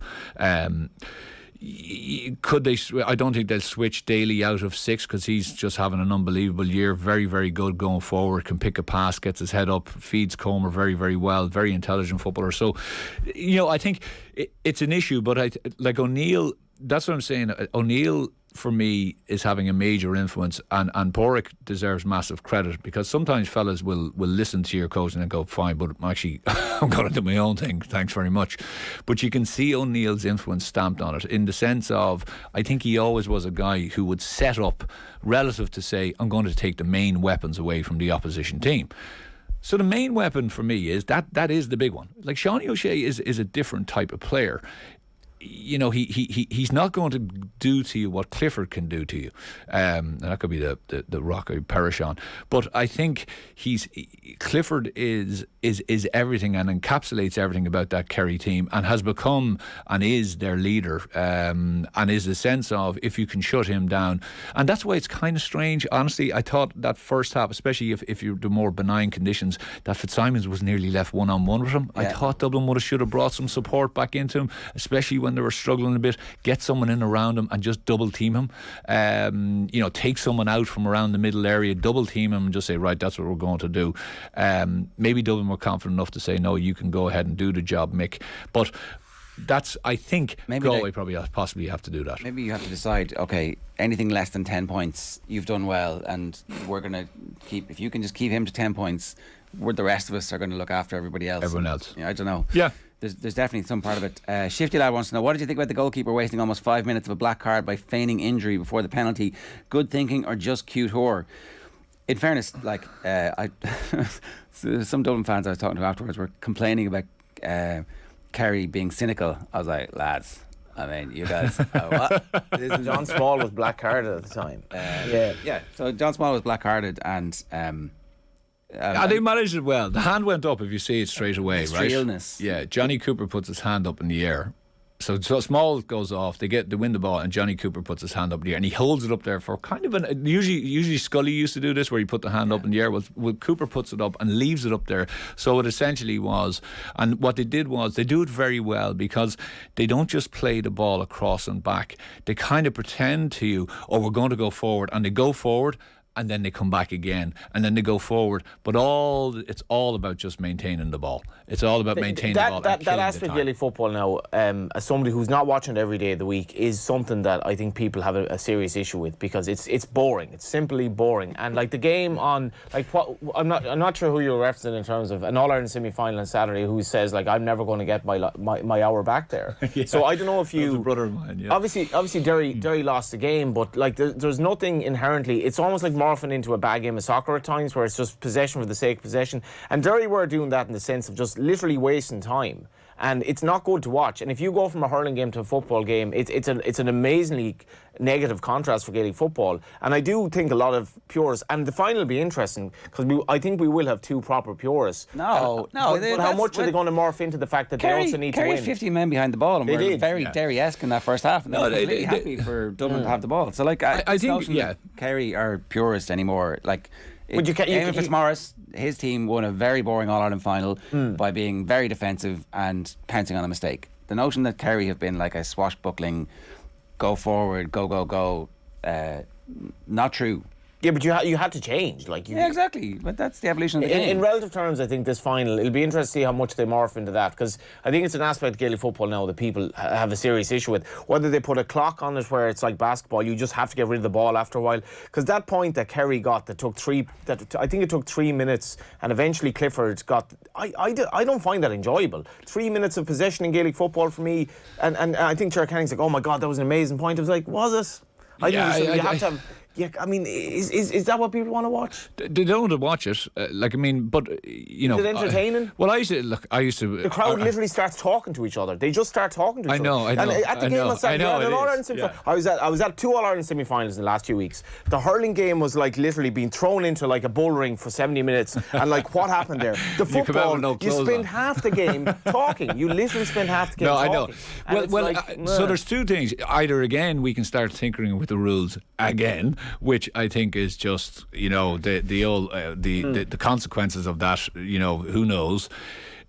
So I used to when I was young, Johnny, way back then, and I used to come home on a Monday night and I would go to my apartment, and I was young, free and single, playing football, and I'd say, right, Monday night football, and it was Wolves versus Sheffield. I was like, oh jeez, seriously, this is what I have to do on my Monday evening? And it was just 90 minutes of pure absolute boredom as lads just kicked the ball around, and there was no inventiveness, there was no ingenuity, there was no pace, so I think every sport has to go and adapt. And for me, and we've spoken about this lots of times, I think the team that takes the risk, the calculated risk, right? And not being an absolute lunatic about it, but it's the calculated risk, and it's trying to change the game with unbelievably. Well, bringing the goalie out, we'll get back to that, but bringing the goalie out absolutely to a certain degree, right? But if you look at, say, the rugby on Saturday or whatever it was, like the team that are able to now, rugby became like just right, the team that was able to offload in the tackle. So, you know, turn on your back, pop up, that's the type. So every game has to adapt. So, for example, you know, you think about Gaelic football, at that time when Dublin were down to 14 men, how the heck why didn't Kerry do a massive press on them? Don't know. Just do a massive press on them. But instead, they actually allowed them have the ball. And it was like Kerry said, we're going to take a break here too. Whereas straight away I'd be saying, right, we're just doing a massive squeeze on them, get everyone up, get the keeper pushed up, and we all squeeze up the pitch, and we even squeeze up in comfort, and let's make hay while the sun shines. It's like the sin bin in rugby. How many scores can you get when they're down to 14? So every game has to adapt, every game has to, and so for against Derry, which I thought was an interesting ploy by Galway, that's why I think Gallagher did not expect that. I think he got thrown a complete curveball by that, and I think the Derry players were too. The Derry players seemed shocked, and when Comer got that goal, it was nearly like everyone went, that's it. The game's up. It was done because we don't have a plan B here. And neither did we get ready for this. Yeah, and I do think a lot of Derry fans would have left the ground thinking like that was horrible to watch, and like it was horrible in the second half because we knew the game was over. Yeah. And like we can play like that, but at the same time we got 6 points in 70 minutes. So anyway, I think that ultimately is where you go. Like the Jim McGuinness brought something different to football, but ultimately it was beaten because people worked it out and said, well, actually, this is what we can do for that. Yeah, it's evolution, but I think people's attention span is so bad now that they can't necessarily sit through that regularly because a lot of it is quite boring. It is, but I'm still a firm believer, and maybe this is just a meanness in it, but like the fastest thing from get to A to B is you kick the ball, right? So if you want to move the ball fast, you need to get, one-touch football and get the ball out of there. Kerry were doing a good bit of that, actually. They were, and I think but at times again, you have to manage the game, and that's it. We need to talk about the Tailteann Cup very briefly. Notwithstanding the bad idea of having the North and South or whatever that was called. Ultimately, when the teams who never played each other, it got good and exciting, and teams playing other teams of a similar standard in the summer is really good for them. Who would have thought that, huh? I pretty genius, really, when you think of it, that out of the box thinking. Like I was after, I felt for Cavan because I thought it was an absolute humdinger of a game. Like it could have went either way. Absolutely, I think Cavan will feel aggrieved over a couple of things. But But ultimately, both teams going full throttle to win a piece of silverware. And, I've often said this, it doesn't make a difference what it is. It could be a pre-season competition on Achill Island. To win a piece of silverware for any group is an achievement. It's an achievement. You put it into the trophy cabinet and you get medals, and you look at it and you say, well, there it is. There is the reason why we're doing what we're doing. Yeah. And the importance of that can't be lost on anyone. Not alone the authorities and the hierarchy who set these things up. So delighted for Westmeath. Westmeath have been doing an awful lot of work. It just shows you, Ger, like Leinster football gets a bad rep, really does. And the Meath job is in the, is up there for grabs at the moment, and people are kind of whether people want to take it or not want to take it. The big bad issue is that you've got the behemoth, which is Dublin, sitting there, which, by the way, when they beat you, it just knocks the daylights out of your whole year, and you have to pick everyone up, because you can't go into that game, or maybe you can, kind of saying, oh, don't worry about this, we'll just go on to the next day. You have to prepare, because players will demand that they go in with a fighting chance. So what happens in an awful lot of Leinster teams is that the guts are kicked out of them after a Dublin performance. Yeah. And to see the Westmeath lads celebrate, to see the way they played, the confidence that they had, the enthusiasm, the intensity, the front free running, it was just absolutely brilliant. Now I have to say, and a fair play to them, and fair play to Cavan, and you know what, the and amount the of rest proper of the people. football fans from Cavan who stayed for the second game, I think that's testament to these are proper football fans. They stayed to watch Galway and Derry, which itself was tough as a Galway fan at times. Yeah. They stayed. The amount of Cavan people in the ground, I thought was punished twice. Really cool. It was really endearing. Yeah. All right. Anthony, good stuff. No bother, lads. Call the final for me now before we actually. Galway. Wow. All right. You've made Johnny very happy this morning. 4-1 against her. There you go. Right. A reminder that Braeburn Coffee is the official coffee partner of OTB. Every week we're giving one lucky viewer a €100 voucher to spend on some Braeburn coffee goodness at an Applegreen store near you. To enter, check out @OffTheBall on Twitter. Like and retweet our Braeburn competition post and you'll be in the draw. Braeburn Coffee never compromises on quality or taste to give you the best on-the-go coffee experience on the road. Available at Applegreen today. Up next, we'll hear more about Galway's win over Derry alongside Michael Meehan. First, here's Jack O'Connor's reaction in the aftermath of his Kerry side dramatic win yesterday. Back after this. Jack, congratulations. Through to an All-Ireland final. What a game of football. Really attacking, a joy to watch. How are you feeling after that one? Delighted, obviously, delighted. It's a huge relief, to get over the line, because it looked like all the momentum was with Dublin down near the end, and took huge resolve from our guys to dig it out, and obviously a magnificent kick by Shawnee in the end. And in that first half, Shawnee, he had that missed penalty. Did you think at that point, I hope this doesn't cost us? Well, it would have been great to go in at half time 8 up instead of 5 up, but we kicked the first score of the second half, which was great. But Dublin were always going to make a battle of this and show their true colours, in the second half, the way they came back, and some of their great players like Kilkenny and those really drove on. So that's off to O'Flus to managing to keep them at bay. Yeah, you can never really write the Dubs off. No. You win in a half time, 5 points up. There was a strong win, so I suppose you knew that Dublin were going to come at you.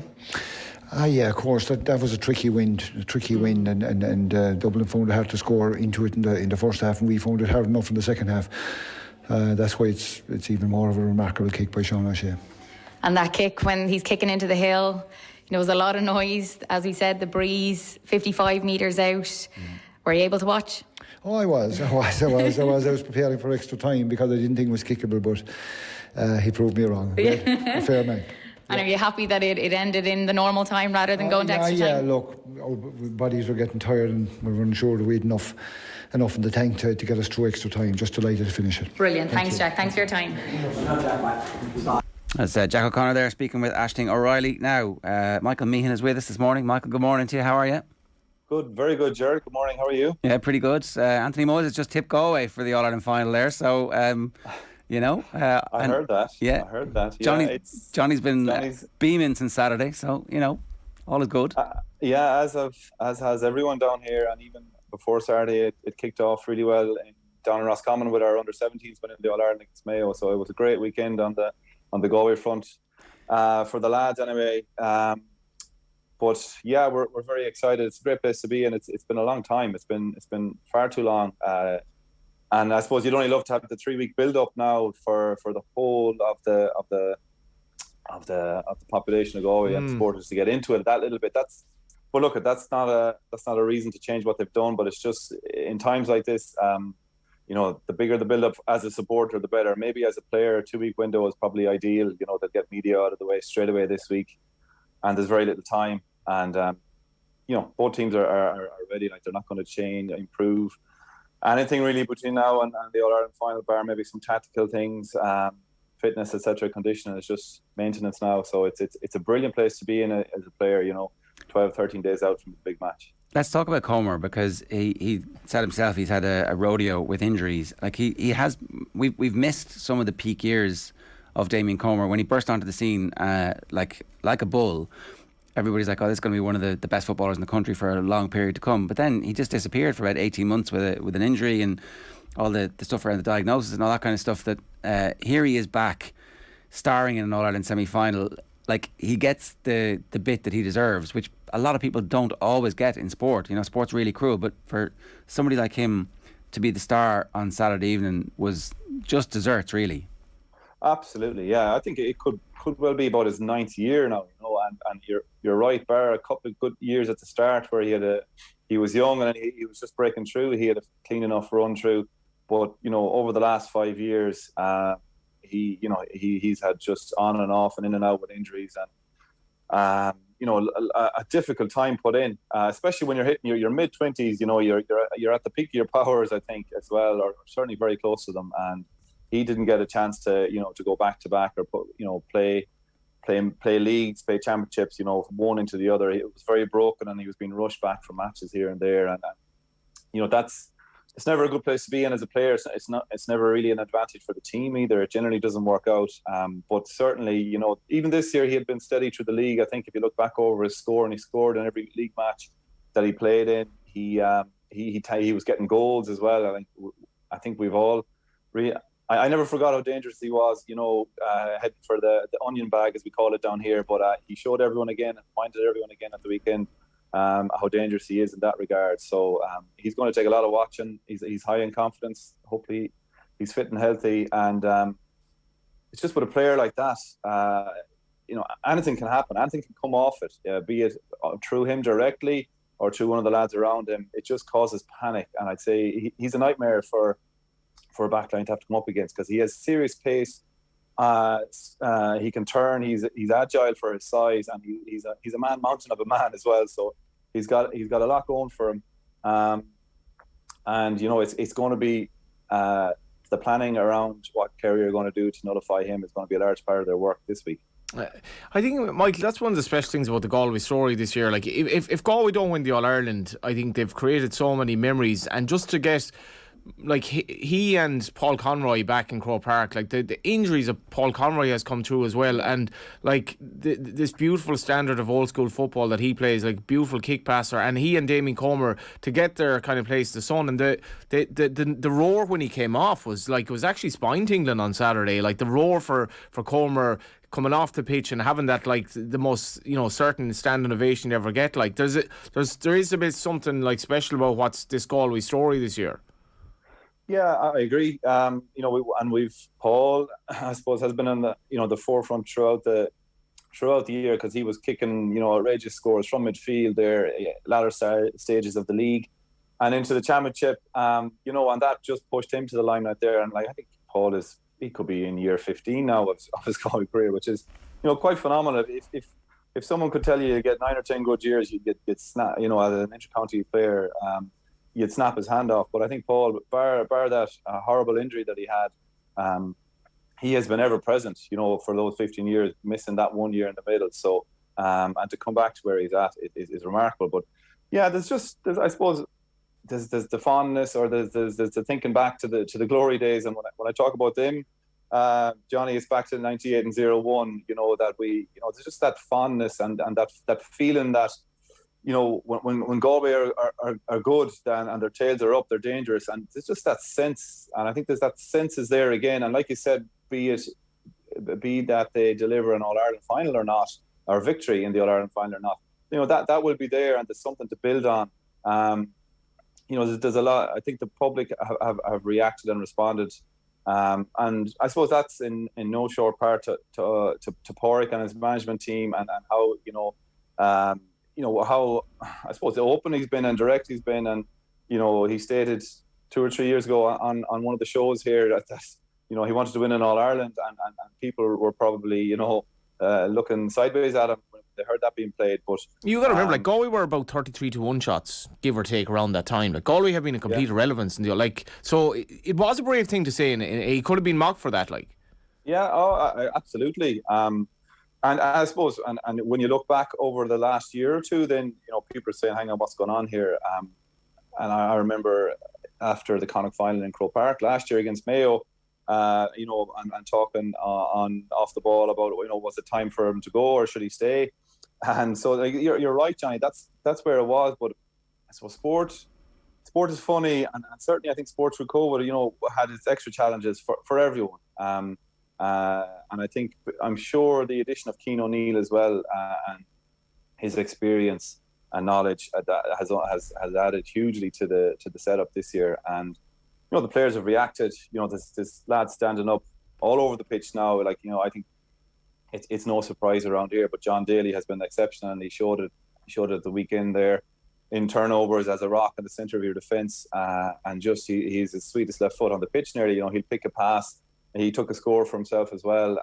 So you have players like that, and along with Damien, actually, John Daly is someone who didn't get a great run of things in the past with injury. He's a young lad, but he's had 2 or 3 serious injuries and had missed a lot of time. So he should have more games played with Galway as well. But thankfully, it's coming right for those lads now and the rest of their teammates at the right time.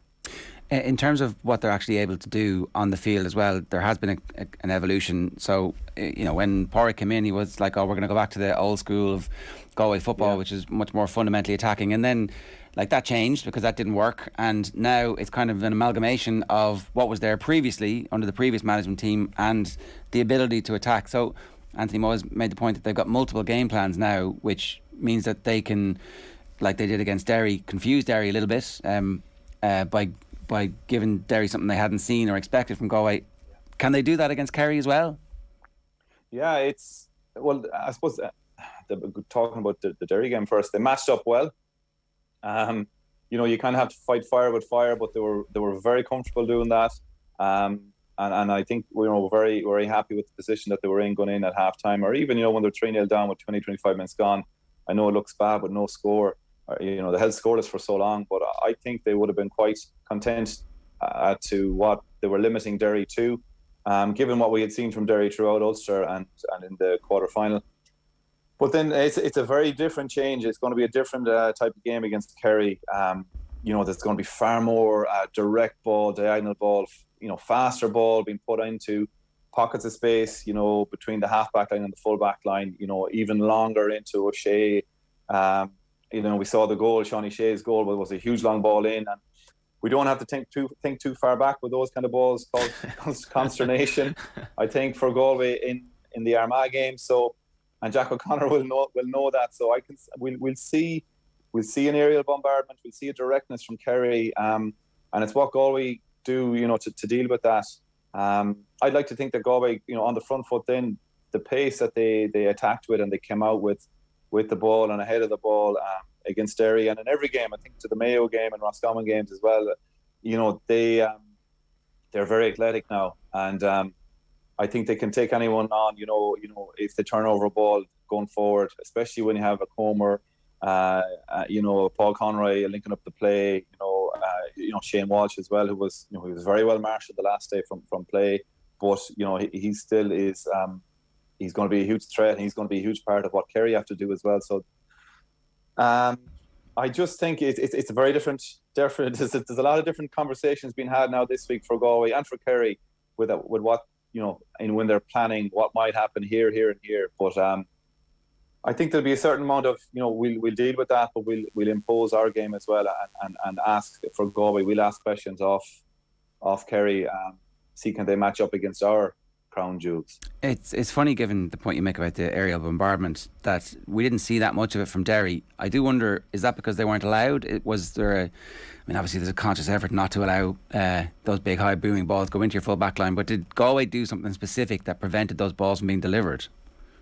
I wouldn't have said so. I think from what I've seen of Derry, they try to do what they're good at. They try to set up, they're putting 4 and 5 bodies inside the 21. And they were keeping the ring of space out around, and they wanted to free up their strike runners. McKinless and Rogers, in fairness, got through for a couple early on, but they didn't, I think, break through and get bearing down on goal, at 100 miles an hour as much as they thought they would inside the, from the D in, let's say. Galway didn't let that happen. I thought Galway were quite well set up and dealt really well with Derry in that regard. So I'd say that as much as anything else, they wanted to stick to their game plan and to implement that, and they felt that would have been, the best route of attack. There was times I can remember seeing Conor Glass wrestling with Conor Gleeson, the Galway goalie, at some point. It possibly was it the first or second half? I can't remember now, but I was there. Okay, there's a ball coming in here, because he was on his toes, in his way, but the ball didn't come in. So I'm sure there was a plan, but it didn't materialise at all. Yeah, it's interesting. Pádraig said that he totally played that down after the game about the high ball. He just said, well, that was just a kind of a mad game against Armagh. We just did a few things, but it's interesting because obviously this is going to be a massive factor. It will be a factor the next day, simple as. It will. Like we're a long time looking at Kerry with Donaghy and Gooch and the direct ball, and I know that those two guys are gone now, but it's still very evident in their play. It's very natural. If you go back to Bomber Liston, it's always been in their DNA. The quickest route to goal is the direct route, and the ball will move faster. So that's a lot of the thinking behind it. And sure, Clifford is a giant of a man, and he's good hands. Agini as well in there. They have those options. So it's very natural for Kerry to do that. So we will be seeing it. We will be seeing it the next day. The Galway Kerry game that's just have to look back the year there that you will possibly mostly remembered by 2008. So we're talking like 14 years ago now. What was your record in Croke Park for Galway? Oh, for Galway, not good, I suppose. That a couple of quarterfinals, 03, draw with Donegal, 05, a loss to Cork, 08, a loss to Kerry. There might have been a backdoor in 04 against Tyrone, but no, that it was. The Cork game as well. Then that was your last, was it? 13. That was the last time I was in Croke. Yeah, I was in Croke playing. I was back. Yeah, when you got that amazing goal at the end, which was kind of cruel, but like I guess the context here is like 2001 Galway were expected to be this dominant force, and when Pádraig Joyce said that amazing in the second half. But this Galway team has just come through 2 games in Croke Park where they've just won. And like one of them was obviously mad, but the other one was just like, it was almost like a formulaic in the second half. So the hoodoo was just gone all of a sudden after all these years. We're like 16 years or whatever, we didn't win in Croke Park. It's gone. It's just gone like that. Yeah, do you know, well, I suppose there was a Super 8 victory against Kerry there, wasn't there? As well, under Kevin Walsh. So, the rot had stopped, but it was a real monkey. It was a gorilla on the back there for a long time for Galway. But that it is. It's well and truly gone. And the Armagh game, I'd say the Armagh game, because it was won and it was lost and it was so mental. I think that was worth maybe 2 or 3 games of experience in Croke Park, to my mind. Even with the crowd that was in there for the extra time and for the penalties as well. Because up until that, there's only 3 of those lads who played in that All-Ireland semi-final against Derry 4 or 5 years ago. So the experience of a big match day in Croke Park with the stadium 3/4 full or more, and for Conor Gleeson as well, Michael, just to come through that, like, because it would have been tough for him. It was just one of these mad days came through, and he looked like there wasn't a bother on him on Saturday. No, he was fine. I'm sure the goal was just took a gloss of it at the end.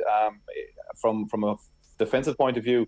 The way they got through and just slotted it in, no one will be happy with that, which is a pity. The game was won, but it's nice to kind of shut that out, and that will wrangle with them a little bit. But no, Conor was fine, and like there's going to be no changes. He's been in now for all of the championship. Conor Flaherty got injured who played most of the league, not all the league, but he got injured in the league final, had to come off, and he hasn't even returned to the bench yet. So there's going to be there's no changes there. Conor is the man. His kick out strategy, they're familiar with now. It's direct. He's not going to take on any risk. He's going to move the ball. Well, I was going to say away. that to you. Is the All Ireland final the time for Conor to be our auxiliary 15th outfield player and just give it a go against Kerry? Well, funny enough, I've played against Conor in club league matches, and he often plays midfield for his club. So it's not totally alien to him being out the field, no more than any goalie I suppose we see now. But I think Saturday evening was a good reminder to most as to when the stakes are high. Maybe I think they'll leave well enough alone, and he has come out, but it'll be few and far between, and he certainly won't be venturing beyond the 45. I'd say if he does. He's going to leave that to the guys in front of him. Demo Comer kind of served up the reminder there, so we'll see what happens. Yeah, what a finish. It was, yeah. It was fast. It was brilliant. But he was on it all day, and he probably could have walked it in, and if you wanted, he could have sold it all the way in and just tapped it in if you wanted. But he just had that control, and it was funny that Brendan Rodgers had taken a couple of scores. Now, I suppose they weren't always directly opposite each other, so you can't just say, his man scored 2 points. Because the way they drop off and the mark, someone else was probably lined up for Brendan Rodgers potentially for one or both of those points. But I remember watching the league game, and Galway shipped 4 goals or took 4 goals, scored 4 goals on Derry, and I just thought you could see even in that game the highlights. I thought Comer was just able. It just looked like he was able to get away. He had the measure of Rodgers in that game. And he was involved in a couple of those goals, probably scoring one of them. So I'd say Damien was very confident going into that match, knowing if he was one-on-one with Rodgers, he was going to take him on. And we saw that, clear as day for the first goal. And the second goal, was just the icing on the cake. He, as I said, he could have walked it in, he could have rolled it on the ground, but he just glided it in. And it was, elation and sheer confidence out of him. Michael, great stuff. Enjoy the next couple of weeks, and we'll talk to you again, no doubt. Cheers. Okay, cheers, guys. That's Michael Meehan giving us some thoughts on Galway's performance. You guys you're excited? I was. There was I know you kind of have this notion that when people poo-poo about Ulster football and all that it's it's kind of like almost like arrogance or being snobbish. And in fairness to Galway, I think you'd have to say Galway. Going through the Kevin Walsh era, it was a very, very difficult transition to go to that defensive style. But there was definitely an element of the goal, the second Comer goal, where the crowd was getting very pissed off with the goalie being out the whole time, and Derry.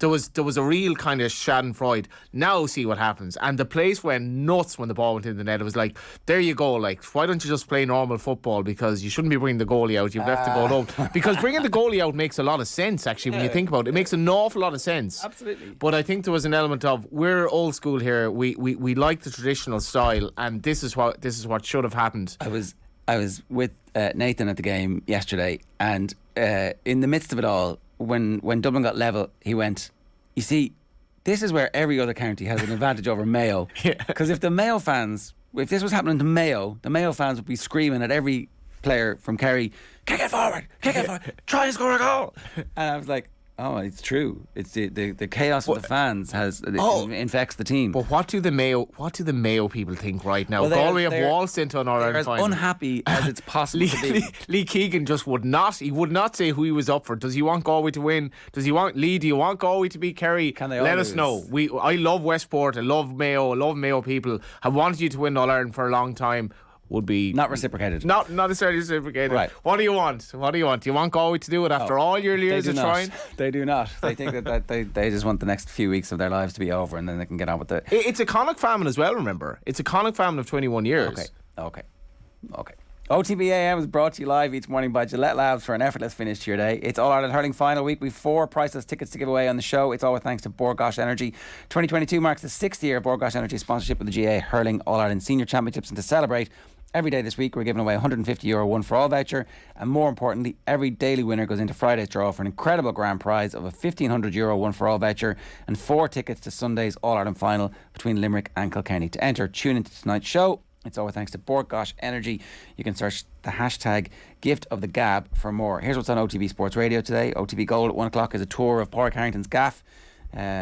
Golf Weekly Cribs, that's what it is. Splonk at 3. Our Culture Hall of Fame is Paul Howard. And at 6 tonight, OTB Gold, Lance Armstrong. OTB is live with Joe on hosting duties from 7. Make sure you follow us on all our social channels, subscribe on YouTube. Next, we're going to get the New Zealand point of view after Saturday's defeat from Gregor Paul. Back after this. OTB AM on OTB Sports Radio, Ireland's first and only sports radio station. Don't miss a moment of Ireland's tour of New Zealand. Similar, except I went down till about 5 or 6 in the morning, so I had a great time. I think I would have preferred to be with Fiona having a party. Good on you, I love that. That's the true spirit of rugby there. I missed the game, but I didn't miss the party. That's great. Subscribe to the rugby stream on the OTB Sports app now. OTB AM with Gillette. Get into your flow with the new Gillette Labs Razor with exfoliating bar. Right, remarkable scenes in Dunedin at the end of the game, and Ireland are back in the series, and a big game this weekend. Delighted to say Gregor Paul is back with us. Gregor, good morning, good evening to you. Morning. So this is interesting because, certainly after the first game, I was very much glass half empty. There were some people telling me, you know what, if a few things go Ireland's way, we could get back into it. Colour me a doubter, and now all of a sudden it's like we're fully back on board the bandwagon, and we're very excited about it. But at the same time, there's this mad thing going on where the coaching ticket is really under so much pressure in New Zealand that this is like one of the biggest games in New Zealand rugby in the last number of years, because if they lose, there's a possibility the coach is going to get sacked. So what's happening? What's it like? Is the atmosphere building feverishly ahead of this game? Yeah, I think so.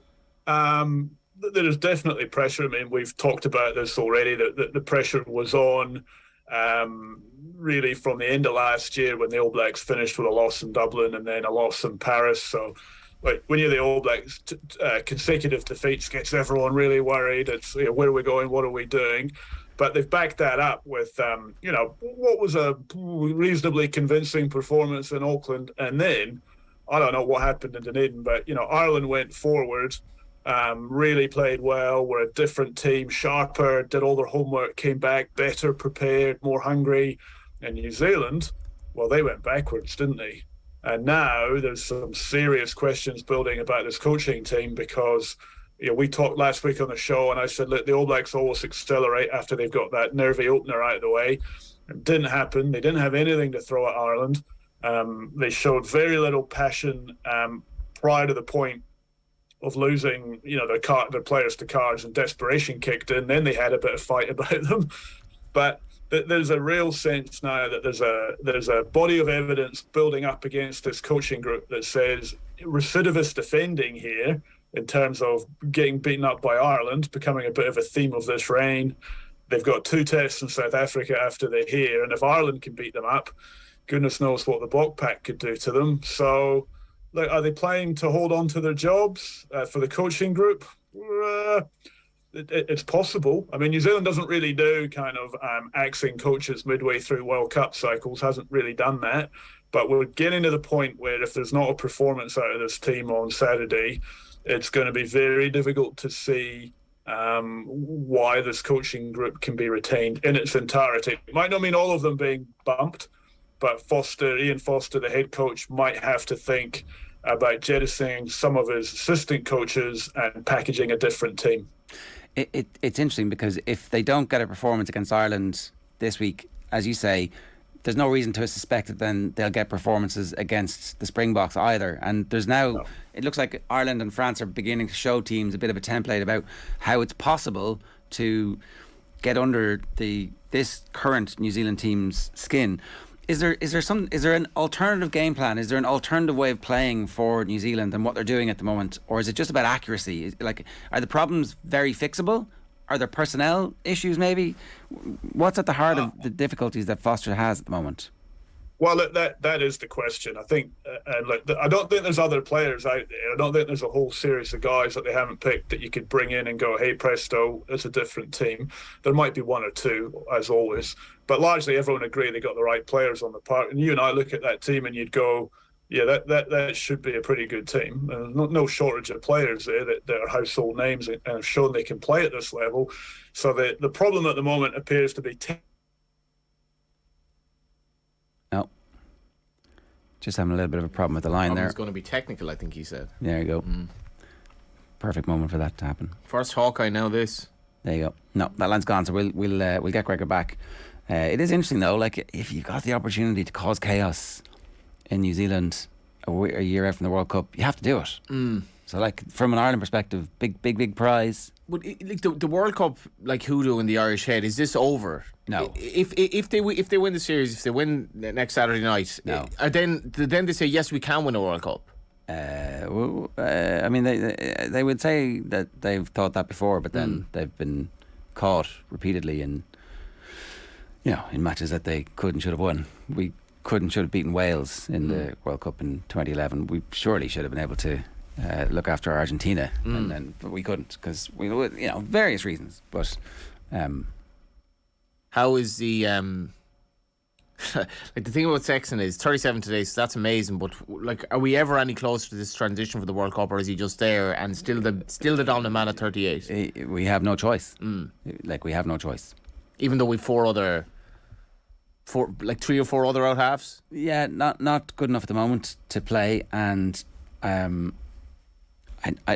we can't now give somebody enough game time. It's Sexton or bust. Yeah, so it's kind of like you can see the difference. So we played really well for 15-20 minutes. He got injured. They scored a try and we fell apart. Yeah, he played the whole game. We played really well. Like it's not a coincidence. It's like, World Player of the Year.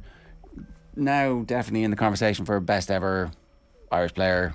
So like taking him out of the equation for the World Cup, there's a really good chance he gets injured in the World Cup because like that's the injury profile. Yeah, I was interested in just reading the player rankings from Peter O'Reilly in the Sunday Times yesterday, where he said Gibson Park was essentially the best scrum half in the world at the moment. Which I thought was because I thought Ireland had an issue with scrum half for trying to obviously get over Conor Murray and see, but is Gibson Park just become that good all of a sudden? And I know he's not necessarily young, but best in the world, he was saying. Like, look, I don't know.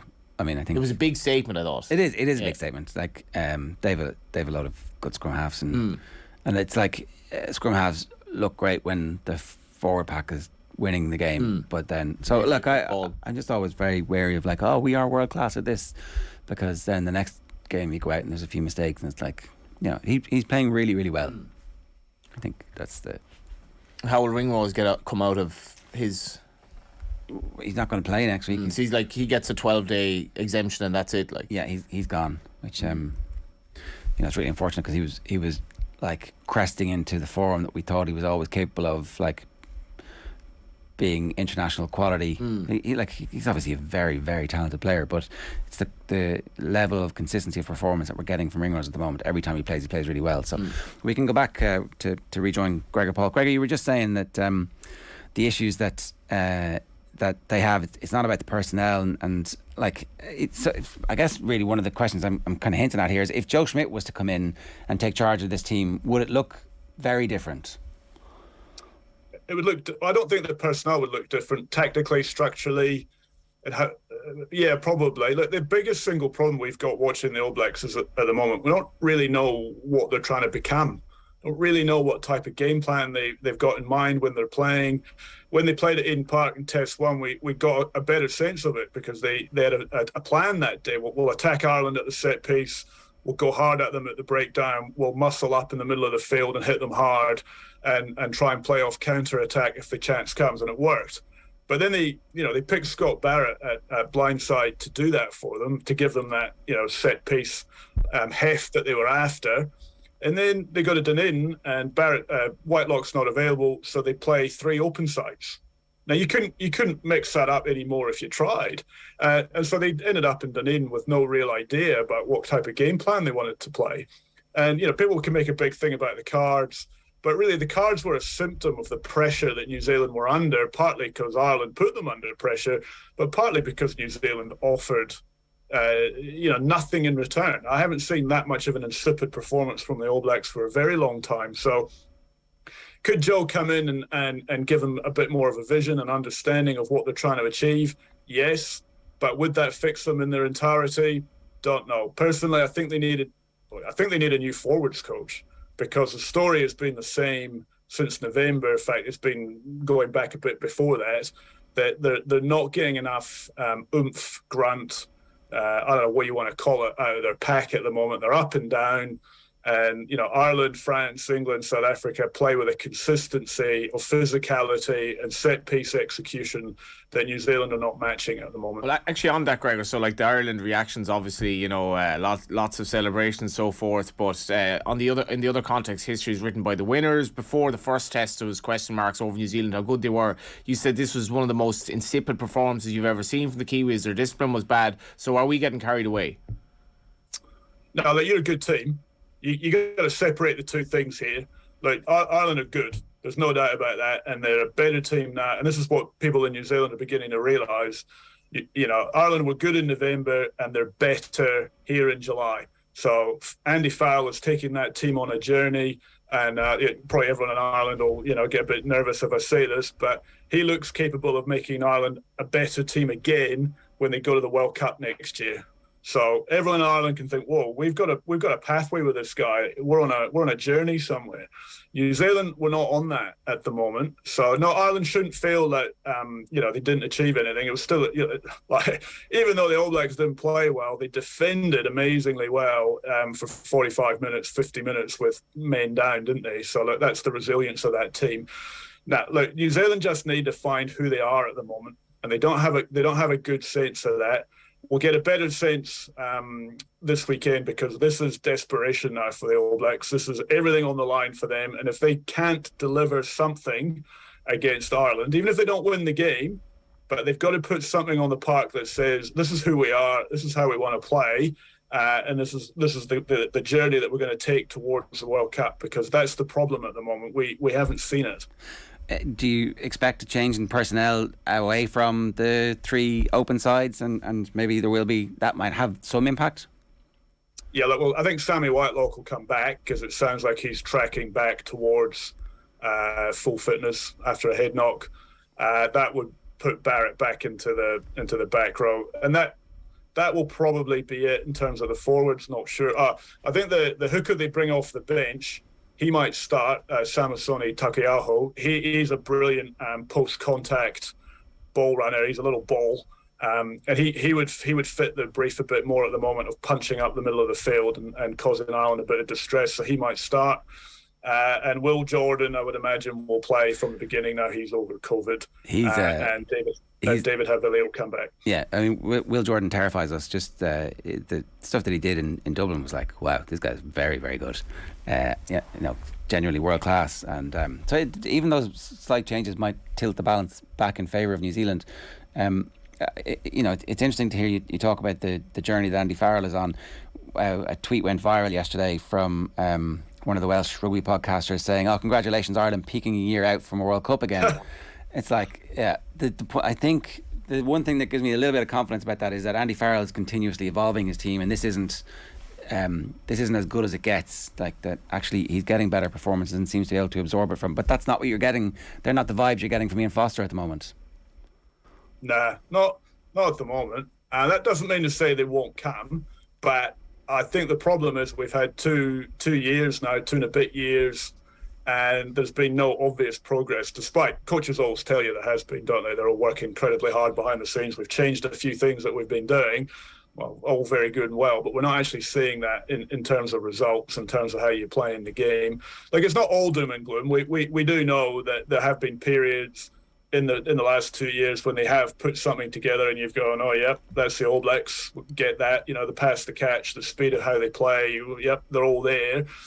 But they haven't been able to produce it consistently, and there's a wee bit of a feeling that some of the skill level, some of the sharpness that we used to see inherently in the New Zealand game is maybe not quite where it needs to be, whether that's because we've had COVID and internalisation of Super Rugby, same guys playing against the same guys for too long, haven't been exposed to South Africa and Super Rugby, which I think has had a bit of an impact because we haven't, the guys here to play the Australian guys are quite similar. They're ruck and run teams.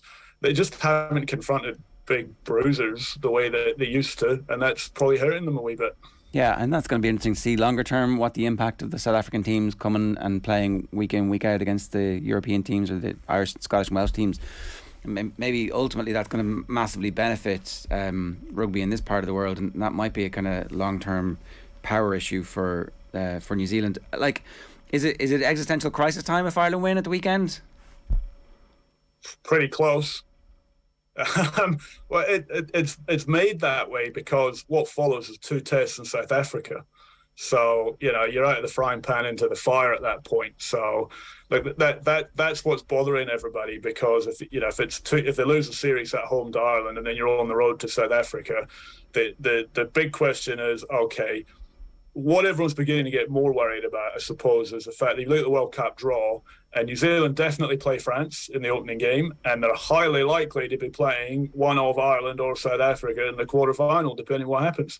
And if they can only win 1 in every 4 times against Ireland going into the tournament, and if it's only 1 in every 4 against South Africa, why would you keep that coaching group? Because they've shown, 75% of the time they can't beat the 2 teams that they're going to need to be able to beat. What would give you confidence that they're going to be able to change that in 14 months' time? So, look, New Zealand are probably doing what Ireland haven't done, and we're definitely not peaking on the way, a year out before the World Cup, which is one good thing. But I guess the question Kiwis are having is, okay, you're definitely not peaking, but is there any prospect of a peak coming between now and November next year? Everybody in this part of the world has been picking up on Peter O'Mahony's a little exchange with Sam Cane on the ref mic. How did that go down in New Zealand? Well, I don't think that the All Blacks found it terrifically funny. I giggled quite hard. I do like quite a good sledge, and he nailed it quite well. And probably hurt Sam to hear that in the heat of the battle like that. But look, it was test track. But look, it's good because I think it's showing the level of rivalry between these two teams. It's building up the drama. I quite like the fact there's a bit of edge growing between the players. There's a bit of they're getting to know each other. They've played enough now to know enough about each other. Look, who isn't excited about a thriller in Wellington, a decider in Wellington? That's going to be fantastic. And look, O'Mahony, great line. Will he regret it on Saturday night? He might not. He might have another one up his sleeve if Ireland win again. So look, who doesn't love that? It's good fun, isn't it? Poke the bear, see what happens. It's so maybe Sam Cane has the game of his life. Sometimes this happens. Great to have you with us, Gregor. Thanks a million. Cheers. Thank you. It's Gregor Paul there, live from New Zealand, where apparently they're having a tropical storm, hence the internet issues. McCluskey starts against the Murray All Blacks tomorrow. If he plays well, he could make the team on Saturday, asks William Albert. I don't think so. I don't think so. I think they're more likely to put. It's interesting. They've picked Earls at 13, so he can, and he's already been on the bench during this. So maybe it's him, and Bundy comes straight into the team. That's what happens for that. DuPont or Aaron Smith would surely argue that point. Where best scrum half in the world, says Mark Dunning. Well, DuPont is the best player in the world, so he's probably the best scrum half. You probably should have thought of that, actually. Yeah. It's a good job Hawkeye wasn't in the game yesterday, or that fantastic Kerry free kick at the end would have been ruled wide. It could have. There was an angle that one of the Dubs fans afterwards was saying, but I saw it on telly and it didn't look like it was over, but like at the game it looked like it was kind of straight over. I think the pressure kick narrative was overplayed a bit, because I don't think that's a massive pressure kick, because like if he misses that, nobody is so difficult. Yeah. Whereas if it's very scoreable to just get you into extra time, that was like bonus territory. Well, but he nailed it with so much to spare. Like the distance, it would have, if he were 10 yards further back, I think he still would have scored. Yeah, I think the kick to draw the game is more pressure than the kick to win the game. Like, so we had that in the Dublin side. Now it turns out, and I like the mark, it was brought forward. I think Small was fouled, pushing the back. So it's like Dean Rock is very, very scoreable free, but I think it was bonus territory. But Jesus, he nailed it.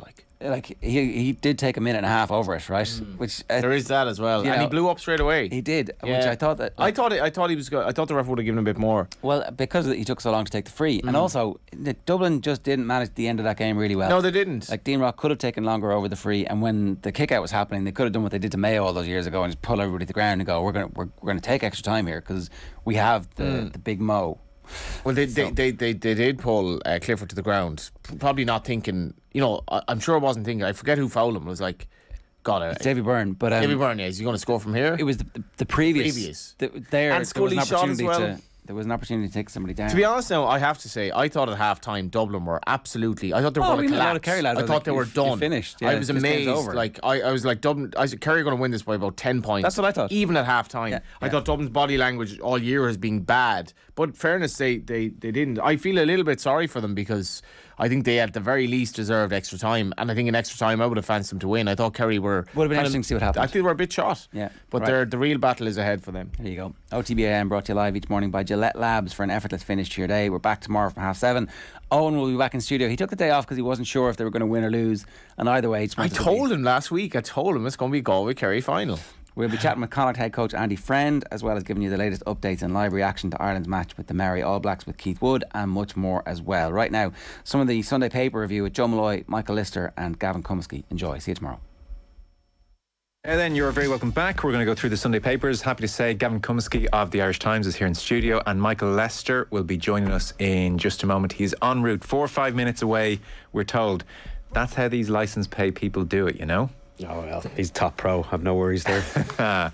Michael Lester on the way. So the back pages, in no particular order, Sun Sport, they have, well, Galway at the top and Westmeath as well. Maroon thrive. So good day for both players in the maroon jerseys yesterday, and then beneath that, Fill Your Boots. This is Phil Foden, and you'll be pleased to hear that financially Phil is doing just fine. He's jumped up to £200,000 a week in his new deal at Manchester City. Then the Mirror, this is Martinez War, Ten Hag target at loggerheads with Ajax as Dutch club uppriced to £50 million. So Manchester United struggling to land some of their targets at the moment, money being the issue. Sports Star, Ron's had enough. Again, this has been the theme of the week around Manchester United. Ronaldo wants out, and beneath that, which is rather grim, major United sponsors need superstar to stay. So it seems some of the pressure on Manchester United is coming from sponsors. Let's keep Ronaldo. He brings in the eyeballs. Sunday World, they have hot port. This is Andrew Porter. Not every day you score. 2 tries en route to beating the All Blacks on Kiwi soil. New Zealand 12, Ireland 23. John Brennan there on the front page writing about that. And Con gone is big blow to Dubs. This is Con O'Callaghan. Almost certainly, I mean, it's going to be like Lazarus here, but almost certain to miss today's game at 3:30. Probably a very serious injury, or could be nothing at all. We just don't know, do we? We don't have a clue, no. The rumours are a hairline fracture, and those rumours are openly discussed, but I mean, they could have been plucked from a WhatsApp group, for all I know. It's very quiet. So Desi Farrell's quote is pretty good on it, isn't it? Pretty helpful. Which is? I don't know. He didn't even confirm what the injury was. He refused to confirm the injury, Mail on Sunday, big picture of Johnny Sexton. You would have to say it was an extraordinary performance. Ronan O'Gara's on the show later, and he said it was as good a performance from Sexton as he's ever seen. 37 years of age. If there was a way to wrap this guy up in cotton wool and parachute him in for a quarter-final in the World Cup, it might just be the way to do it. Farrell wants series success after Ireland's historic Dunedin victory, and Sunday Times, similar picture of Sexton, thumbs up to the crowd, unbelievable. Week on from first test thrashing, Ireland claim historic win over All Blacks in New Zealand. And front page of the Sunday Independent, history makers. Main picture is Andrew Porter celebrating. Beneath that, Johnny Sexton, thumbs up to the crowd. Brilliant Porter and Sexton lead dominant Ireland to first test win against All Blacks in New Zealand. Let's start with your old beat. You're a football man now, of course, Indeed, Gav. Rugby for many years. What coverage caught your eye on Ireland 23, New Zealand 12? Yeah, I thought Rory Keane did a good report just in the Mail on Sunday. Simply, just he's obviously sitting there in Dunedin in the stand, and he looks up before he files, and he sees that it's not, the players are on the pitch pretty calm. It's not a lap of honour. We've done what we've been trying to do for an awfully long time. And I actually found it hard to get really, even it was probably too early in the morning, but it's very hard to get passionately into it, because I was so convinced that what was going to happen is what always happens, you know. But New Zealand couldn't had these halfbacks who couldn't get the job done, so it was what it was. We turned to Frano, as we said to each other just before we came on air. You always look at Frano first, to Leo Francis, to see what he's saying, you know. A little bit mean-spirited towards the All Blacks coach, Brandon McLeod. Granted, the RD Sevilla sub mix-up cost him the game unquestionably, I think. It's a big mistake to make as New Zealand head coach. Yeah, it is a big mistake. It's also a major flaw in the sport. We saw it in the Ireland-Italy Six Nations match as well earlier on this year. It just destroys the game. Didn't destroy the game from an Irish perspective, but it does for everyone else watching. You know, it does for the sport. And it would have been nice to beat them with RD Sevilla, because the way they were going, the way didn't they look like Leinster? Weren't they actually playing with a flow like Leinster again? Frano he's very good. He's the one who gets to quote Peter O'Mahony's quote to Sam Cane, which people were thinking. I missed this. Did you miss this at the time? No, I could see it. Yeah, I was really enjoying it. O'Mahony laughing and joking in his opposite number's face is rare. So when you see it, I was very giddy to find out what he said. And Frano quotes him saying, "You're just a shit Richie McCaw." Basically, maybe for sport, maybe for spite, O'Mahony got into a tangle with the All Black captain Sam Cane after the whistle from the referee Jaco Piper's microphone. O'Mahony could be heard letting him have it. Again, if you've got kids in the car, turn off for a moment. Who do you think you are? You're a shit Richie McCaw, pal. End quote. Some typically direct Munster invective. And after being outplayed all afternoon, Cane had no answer because it was true. Cane has been bang average for years, and this could be his final. That's not true. I don't think. Series. He just came back from a broken neck, and he's one of the best open sides in the world. I played by Josh van der Fleer, but the New Zealand back row completely outplayed this Irish back row last week, and they put 40 odd points on them. Now this week, again, there's an asterisk slightly because RD Sevilla, the best player, probably the best player in the world at the moment, was taken out of the game. But the Ireland back row, even still, you have to give so much credit to Caelan Doris's performance. Was just unbelievably good. So physically effective was the thing that normally doesn't happen with Irish back rowers. Yeah. Neil Francis talks about the back row. Caelan Doris made amends for a quiet game in Auckland. Now has the number 8 slot nailed on. Jack Conan and Doris are too similar in style to be in the same back row. It's a much better back row with O'Mahony at 6, he says. And Neil Francis says Josh van der Fleer is the best open side flanker in the world, and he has been for 2 years. It seems churlish to revert to stats, but his 21 tackles without a miss seems to be incongruous with everything he does around the park. Just how did he manage to fit those tackles in with all the other stuff he does? Best in the world. I think him and Curry are the two best, probably. But for the last year, Van der Fleer has taken his game to a whole other level physically. So it's I wouldn't have said it myself, but fair enough. You know, he certainly outplayed what people considered to be the best open side in the world. So. He sure is. Michael Lester, you're very welcome to studio. Gav, how are you? Joe, how's the form? Are you well? Very well, very well. Good stuff. You're live on the air, by the way. Live on the air, fair enough. Don't use any bad language, in other words. Yeah, I get it. We've already broken that rule ourselves here, actually, reading Peter O'Mahony's comments to Sam Cane. We're just talking about the coverage of the rugby yesterday, which, as you can imagine, is pretty complimentary. So Neil Francis as well said, Ireland played without fear or mental restraint in Dunedin. You shipped 42 points the previous week. It's very easy to retreat into your shell. That's why this victory is all the more special. A gripping test match. So he's pretty effusive there. On the Foster comments you mentioned, Gav, he says Foster's a clown. He made the huge mistake of taking off his best forward, Surveyor. It's not Piper's fault that Foster doesn't know the rules. If New Zealand lose next week, Foster is gone and Joe Schmidt is in, which is a pity because we'll meet New Zealand in the quarterfinals again in France, and I was rather hoping Foster would still be bumbling along in charge. And he does make the point as well, a good one. Yesterday's test was in a windless dry ball. It was a test of skill, which Ireland won comfortably because it was beneath, obviously, a roof. Next week, heavy rain and a gale forecast for Wellington, an entirely different type of match. Wayne Barnes in charge. The arresting question here is, what are you prepared to do to win the series? That is why we watch the games. So, geez, it's all set up. What a difference a week makes, because going into this tour, everybody was saying this is going to be a bad experience for Ireland. And certainly on the evidence of last weekend, when it seemed, look, New Zealand were the better team anyway, but then anything that could go wrong from an Irish point of view seemed to go wrong. Little things, fumbles of the ball here and there. And then yesterday we saw a completely different situation. I think it was a combination, and it's interesting that if you look at the papers today, with all that's going on in sport, and there's a lot this weekend, it's dominating, of course it is. And it's not just the fact that Ireland won yesterday, but the manner in which they won. But I think also the All Blacks have to take a little bit of responsibility on themselves for that, because their discipline was not good yesterday. They had a man sent off. They should have had a second guy sent off for that flying tackle. How he stayed in the pitch is anybody's guess. But however, that's just rules is rules. Jaco Piper was determined. Even the red card for the tight head prop, Gary Ringrose's arms were flaying in the air, and Jaco Piper walks over, and his quote is, it doesn't look like anything foul. He's talking to his TMO, he's talking to his touch judges, and Piper's trying to find a way out of giving red cards because they've already moved past red cards down in New Zealand and Southern Hemisphere. It's 20 minutes for red cards in there. They've been trialling that for the last year. Yes. They don't want... Yes, it ruins games, but they lean towards keep the game competitive as opposed to protect the player, whether they like it or not. Like, that's the evidence is mounting, you know. Sure, yeah, but I think next week obviously is going to be interesting on the basis of what happened yesterday, and I guarantee you, I've been in New Zealand, Joe, on Nines tours and all that kind of stuff. I fully get their passion for rugby. I mean, in New Zealand, it is rugby, and then after that, rugby. It's like Kilkenny, really. Well, it is, but on a national scale. Yeah, you know, they're really not interested in soccer, and they're not interested in a lot of other things.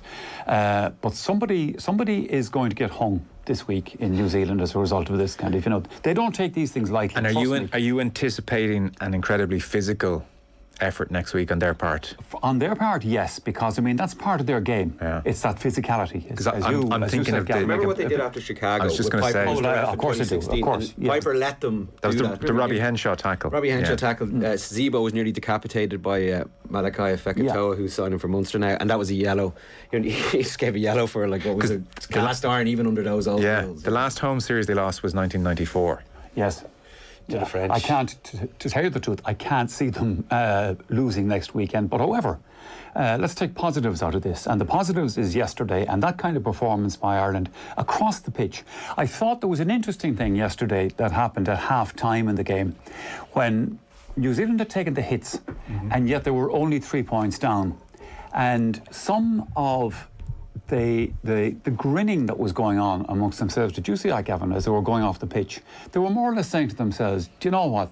We're only 3 points down. We survived all that. We're going to hammer these guys in the second half. But in fact, it was Ireland that upped their performance. And fair play. Their arrogance is on a level, their pre-match arrogance has been on a level, and pre-tour of this, is they do not know any of the Irish players' names. I'd even push, like, do they know who Tadhg Beirne is now? Did they even bother to take note of that performance from him? Like Seanie O'Brien, like Paul O'Connell, obviously, Brian O'Driscoll. Yeah. They never ever gave O'Gara any credit because they didn't think he was physical up to it. But they gave Seanie O'Brien his credit only in 2017. They have no respect for the Irish players. There was their main TV show before the tour. They all started laughing before them on the panel when it was talking about Ireland winning a test in this test series. burst out laughing. And then they go, oh yeah, you got to show your respect to this team. They're a very good team. They have Sexton. They have and the other fellas, and then they start mentioning the Kiwis in the team. They have James Gibson, Jamo Gibson, and you know they don't respect them because they let them leave. You know what I mean? Bundy Aki, though, I think they have to respect him now, and I think everyone does. I thought he was fantastic when he came on. Yeah, I thought he changed the game because he pushed Ireland over the gain line to something that you've never seen happen in New Zealand. Look, they were all excellent. You know, looking around the pitch, there was performances everywhere. I'm just kind of slightly bemused to come in and have a chat. The day after Galway have qualified for the All-Ireland football final, and here I am talking about rugby. We'll get there. We will get there. Don't worry, you can go large. By the way, Stuart Barnes, just in his piece, because obviously it's good to get a view from an outsider and a neutral. He was paying tribute to Johnny Sexton as well. Sublime distribution, and then he gave Tadhg Beirne huge mention as well. The Munster Lock's ability to find his way past Kiwi tacklers and over the gain line was the link between the tall, thin fly half and his burly, loose head prop, Andrew Porter. But he says his performance, Tadhg Beirne's, eclipsed Paul O'Connell's towering effort against England in 2007. And I thought the most complimentary thing he said was, of Ireland's previous wins against New Zealand, he said, in the past, Ireland have beaten New Zealand with their non-stop work rate and their breakdown brilliance. He said this was different. This was far more of a cerebral victory. So Stuart Barnes with the he thumbs makes up. a good point in that article. It said it took 36 minutes for New Zealand to get over the Ireland 10 metre line, to get into Irish territory. It was an insane start. That's Leinster against Munster for the last 5 years. That's Stuart Lancaster just outwitting. It's just pure coaching. It's O'Connell taking a disciple of Joe Schmidt when it comes to coaching, you know. It's O'Connell. There's a picture at half time where the entire squad, it just flashed on the break, the entire Ireland squad are looking at something. They're looking at a presentation. It's either Farrell or O'Connell because you can't see them in the background. And one of them is giving a very, very succinct lecture on how the second half is going to be played, coaching them. And the gallery were just transfixed in what was being said. I'd love to know who it was. But Coaching wise, Stuart Barnes is on the money. Farrell and O'Connell's coaching, and without John Fogarty's scrum, without that scrum, you will ship 40 points in New Zealand every single time if your scrum and line-out are not dominant on your own possession. You mentioned Neil Francis. Last week he was saying Fogarty needs to sort this out because it is becoming a trend. So there was a degree of pressure on him there. Yeah, and as soon as you lose Porter or Tyke Furlong, the whole thing is a house of cards.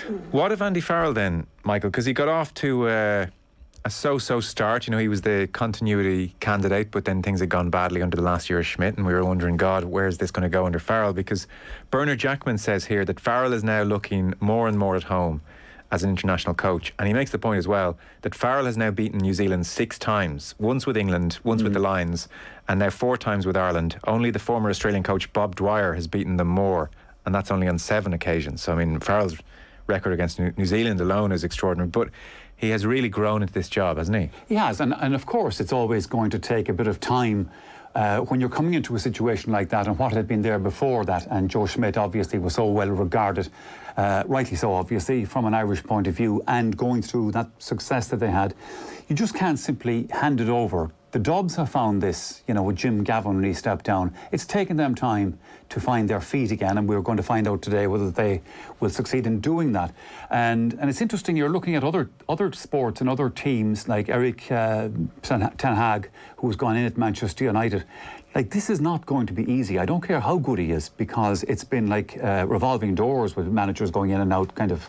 And he has his problems even before he begins, because he's now got a player who actually wants out, but nobody wants him, Ronaldo. And Ten Hag wants him. Well, yeah, but I mean, it's. But you see what I mean? It's a difficult situation. If you've got a guy in your squad that really doesn't want to play for you, you know, I would say, look, I'll tell you what, Cristiano, sit this out. Thanks very much. You're right, though. It took Farrell a while to get the right personnel that he wanted. Like, even getting this Mac Hansen guy. The recruitment process is still 2 schools on the Rock Road, a boarding school down outside Clane, and New Zealanders on the granny rule. That's still the recruitment process for Irish rugby. It's not as all-inclusive. The Irish football team looks like modern Ireland, you know what I mean, if you look at it now. Because the day Ireland or the Irish rugby gets a foothold in places like, or gets a foothold back in Limerick and gets a places and goes into West Dublin and all that, they'll be competitive in every World Cups in New Zealand. That's still the ceiling. Like, this is a huge step forward, because they've won a second test in prime. This New Zealand team are supposed to be in their prime condition, a year out from a World Cup, and it's the second test. So this is new ground, and they deserve enormous credit for it. But yeah, it's about getting the right players around. A coach can't be successful until he has what he needs. Correct, what he's demanded, he wants. There are a few caveats, I would say, in several reports as well, that there is no doubt Andy Farrell is choosing to prioritise this series over preparing depth for the World Cup. So I suspect in 15 months' time, if we're not feeling generous and Ireland bow out at a certain stage, we might be looking back on this test saying, well, shouldn't he have blooded players? But for the time being, everybody effusive in their praise. Just one last piece on the rugby to get your thoughts on. Brendan Fanning last week wrote a brilliant, I suppose it was a catalogue of the various errors which were made in the Jeremy Loughman HIA situation and just the HIA protocol generally. So he's followed it up this week, and he does ask the question, which I have to say did occur to me as well. He was wondering, firstly, why it wasn't a red card for the hit on Mac Hansen, which we've covered. But secondly, he said, the second question, why Hansen was not removed for a HIA. World Rugby officials must be on the edge of their seats every week waiting for the latest interpretations of their laws, legislation they manage in the expectation of one day having to stand over them in court, is what Brendan Fanning writes here. And he says they must rue the transition from the bad old days of Gary Owens landing on a fullback who then disappeared under a stampede of studs to the current fad where box kicking opens the door to all sorts of sickening collisions. We had Barry O'Driscoll on the show during the week, and one of the questions I was trying to ask him is, like, in his medical opinion, is it possible, looking at a hit to the head, to know whether that's just a HIA or if actually it's so sufficient to just say, well, you skip the HIA, you're out of the game? Well, Loughman, that was a perfect example. Yeah, because Loughman was dizzy and he was clearly gone. But Barry O'Driscoll was saying, in his opinion, he doesn't see how it's possible. If, you know, the medical profession is safety first, if someone gets hit in the head, there's a risk, you take them out. But for Mac Hansen not even to have the HIA, I think is a fair question for Brendan Fanning to ask, because we're saying it was bad enough to get to warrant a red card, but not significant enough to warrant a HIA. No, you're dead right, and Fanning is right on this topic as well, because you have to, I guess, simply err on the side of extreme caution in situations like this. And, you know, back in the day in sport, I remember Galway were playing an All-Ireland hurling semi-final years ago. Eugene Quinlan was the free taker on that team, and he took a very, very heavy hit, as in, he asked Joe Rabbit, "Where am I?" And Galway had got a free out of it, and Rabbit said to him, "Eugene, you're in Croke Park, you're taking a free and you're going to score this," which he actually did. Yeah. But the guy hadn't a clue where he was at this stage. The rugby lads are told to look up at the big screen because you can find out where the stadium is. So when you go into your HIA, you can go, "Oh, I'm in Suncorp. What's the score?" Just check the score before you leave your HIA, you know. I actually did a HIA, a bunch of journalists did it a couple of years ago. I failed mine. And it was like a Tuesday morning, you know. They put us through them. They brought us in from the pitch and showed us that they are tricky enough. But Sorry, Gavin, is that just you would have failed it generally anyway? I failed it generally, yeah. Like, I couldn't walk the line. You know? Do you not have to fail against your own baseline, no? Yeah, well, they were establishing my baseline that day, obviously. Okay, and you was below the average. Yeah, I was way down. Okay. They told me I wouldn't be going back onto the pitch. Because Johnny Sexton was actually saying during the week that they've lowered the baseline of the HIA to take into account that you might have done your HIA at the start of the season when you're fresh in the morning and just had your coffee versus when you come off after playing for an hour, that they've made it easier. But he said it's still very tricky to pass. Dr. Driscoll is said because of all this grey area that we're now entering in this conversation, that's why he stepped away from World Rugby's medical boards and all that. Again, Johnny Sexton, it does appear that his HIA one was erring on the side of caution. You know what I mean? And that's why they took him off, because there was 2 incidents with Heffernan and Lockman the week before. Okay. And he suffered, and he got dragged through the media again in the last week, and he he came out and he tried to say, but nobody hears him, the noise is always too deafening. But then again, you pull off Mac Hansen, he's straight in again, HIA 2, HIA 3, and it's everyone's examining this. Something, well, Dr. Frank O'Driscoll's on the record saying it's not fit for purpose, and World Rugby come back strongly and go, well, what do you want us to do? Pack up the tent? You know, we have to do something. So there's obviously a huge element of opinion in all of this. In other words, it is not absolutely scientific. I mean, one doctor might say one thing, I mean, we all know this generally in medicine, and somebody else might give you a different conclusion out of it, you know, so... Look. In the biggest games, it tends to disappear. Like, I still remember the decisive Lions test, New Zealand Lions test in 2017, where it just stopped. The whole HIV, the idea of a HIA went away, like, you know, in those games. So in the big games, so next week is a massive game, right? It's a test series where a Northern Hemisphere team can actually win a test series in New Zealand. It's going to be ferocious, and there's going to be incidents, it's guaranteed, and it'll just be very interesting to see how they manage it. Very interesting. Can I turn to the Sunday World? Page 16 and 17, not even in the sports section. Why I quit the Sunday game at Spillane. Did you know this was coming? I did actually, yeah. Pat told me this a couple of months ago. In actual fact, when you go into the newsstands, as I did this morning, into the shop, the first thing that I see is Pat Spillane's picture on the front of the Sunday World, apart from the sports pages in it and the middle pages there and all that. And it's all the same idea of why I quit the Sunday game. I know from talking to Pat about it, I know he just wasn't quite entirely happy in the setup this last while. And plus, it's also, as he says himself, his philosophy about life is leave on your own terms, as he did in his playing days, as he did in his teaching career when he took early retirement, and he likes to think that it's better to just walk away before you're actually shown the door. So, and I get that. And it is a different setup now as well, isn't it? It's done differently. It is a different setup. It has changed over the last, for one reason or other, for the last while. But having said that, I have to say, Pat is going to be missed on the programme. I don't care whether you liked him or didn't like him, or agreed with his opinions or didn't agree with them, and that. Himself and Brawley and O'Rourke and all that kind of thing, they were box office, you know. Together. When they're around. And they were the ideal combination, because Pat was the performer, Joe was the loose cannon, and Colin was there, the go-to man when things were getting really silly, kind of, that you could get to kind of bring it back from the edge, kind of, you know. So yeah, that's the way it goes. Well, to give you a sense of what he's saying, there's no, I mean, he like ever the salesman, he said yesterday on the television, I'll be writing about my reasons tomorrow in the Sunday World. He got the plug in, I heard. Yeah, so he's like, oh God, what's Spillane going to reveal here? There's no great revelation. No, there isn't really. No. He says, I'll be 67 on my next birthday. The 4.5 to 5 hour drives from Dublin to Kerry after the programme finished on Sunday nights were beginning to take their toll. In recent years, the enjoyment I used to get from working on the programme had started to wane. It had become a chore. The increasing scrutiny, the criticism on social media, and just the pressure of being part of such an iconic programme had started to exact a toll on my health. And he referenced Ursula Jacobs comments last week, and he said maybe this is probably the first year or so that the criticism on social media has started to get to me for the first time. He says, in recent years, and more particularly in recent months, the comments appearing on social media have become vile, personal and ageist. But to be clear, the abuse I received on social media is not the reason I'm quitting.